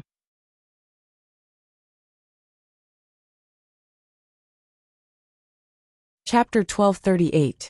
I don't know. All I know is that you're not that woman's child. I used your hair to do a DNA test, and it's confirmed that you're not. Eulili was a little disappointed, but she knew the implications and didn't say another word. Let's go take a look together after we're done with my mother. Eulili nodded her head. She still had many thoughts about her biological parents. The taxi stopped very quickly. Eulili paid the fare and got out of the car. She walked shoulder to shoulder with Oming to the place Wen Fenglin had mentioned. The art association. Any artist would want to enter a place to record their name. Eulili was no exception. Looking at the grand entrance, Eulili's heart was filled with longing. Everyone wanted to come to a good place. She called Wen Fenglin. He was chatting and drinking tea inside. When he received the call, he immediately came out and led the 2 of them inside. When they entered, they realized that there were many people inside. Eulili didn't like such occasions, but Oming seemed to know many people there. As soon as he entered, many people recognized him and shouted, "Lilo! It's really Xiao. What happened to your hand? What happened to your eyes?" Oming was still pretending to be blind. After all, the elders in front of him were old friends with Qiao Ziqing and Oh Huojin. The circle was only so big. If word got out, he couldn't continue pretending in front of Qiao Ziqing. The group of elders greeted Oming's colleagues, and didn't forget to tease Eulili. Eulili was afraid that Oming would give himself away, so she quickly found an excuse, and said that she wanted to leave. Wait a minute. A young voice called out to Oming and Eulili. Since you're here, let's sit together. My father isn't here yet. She turned around, and saw a young man in his early 20s. His features weren't outstanding, but he had a clean demeanor. Wen Fenglin quickly stepped forward to smooth things over. Xiao isn't feeling well. He should be taking a break now. Eulili's handling of such an occasion was a little awkward. It was obvious that she wasn't used to such occasions. Wen Fenglin could tell at a glance. He couldn't allow her to stay any longer. However, Zhenli didn't want to let them off. He looked at Eulili and said, I think this lady looks familiar. I wonder if we've met before? When Eulili heard that, she felt a little embarrassed. When Oming heard that, his face darkened. He pulled Eulili aside and said, You haven't seen her, have you? I've never brought her here. Oming's hostility was so obvious that Zhenli's face immediately became hot. He said, I didn't mean that. I really felt that she looked a little familiar. I wasn't trying to hit on her. Eulili also felt that Oming's reaction was too much. She pulled him back and reached out to pat him. In a low voice she said, Speak properly. This was the place that Uncle Wen had brought them to. What if they embarrassed Uncle Wen? Eulili looked at Zhenli with a smile and said, Perhaps you've seen the news some time ago. My relationship with Oming was quite a hit recently. You must have seen my photo. Zhenli nodded. Was that so? However, Zhenli felt that it shouldn't be so simple. But he just couldn't remember where he had seen it before.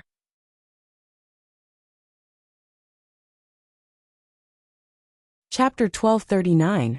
That should be the case. Yulili smiled and pressed Oming's hand down. I'll take Oming to rest first. Okay. Zhenli nodded his head and watched them leave. After sending Yulili and Oming off, Zhenli couldn't sit still any longer.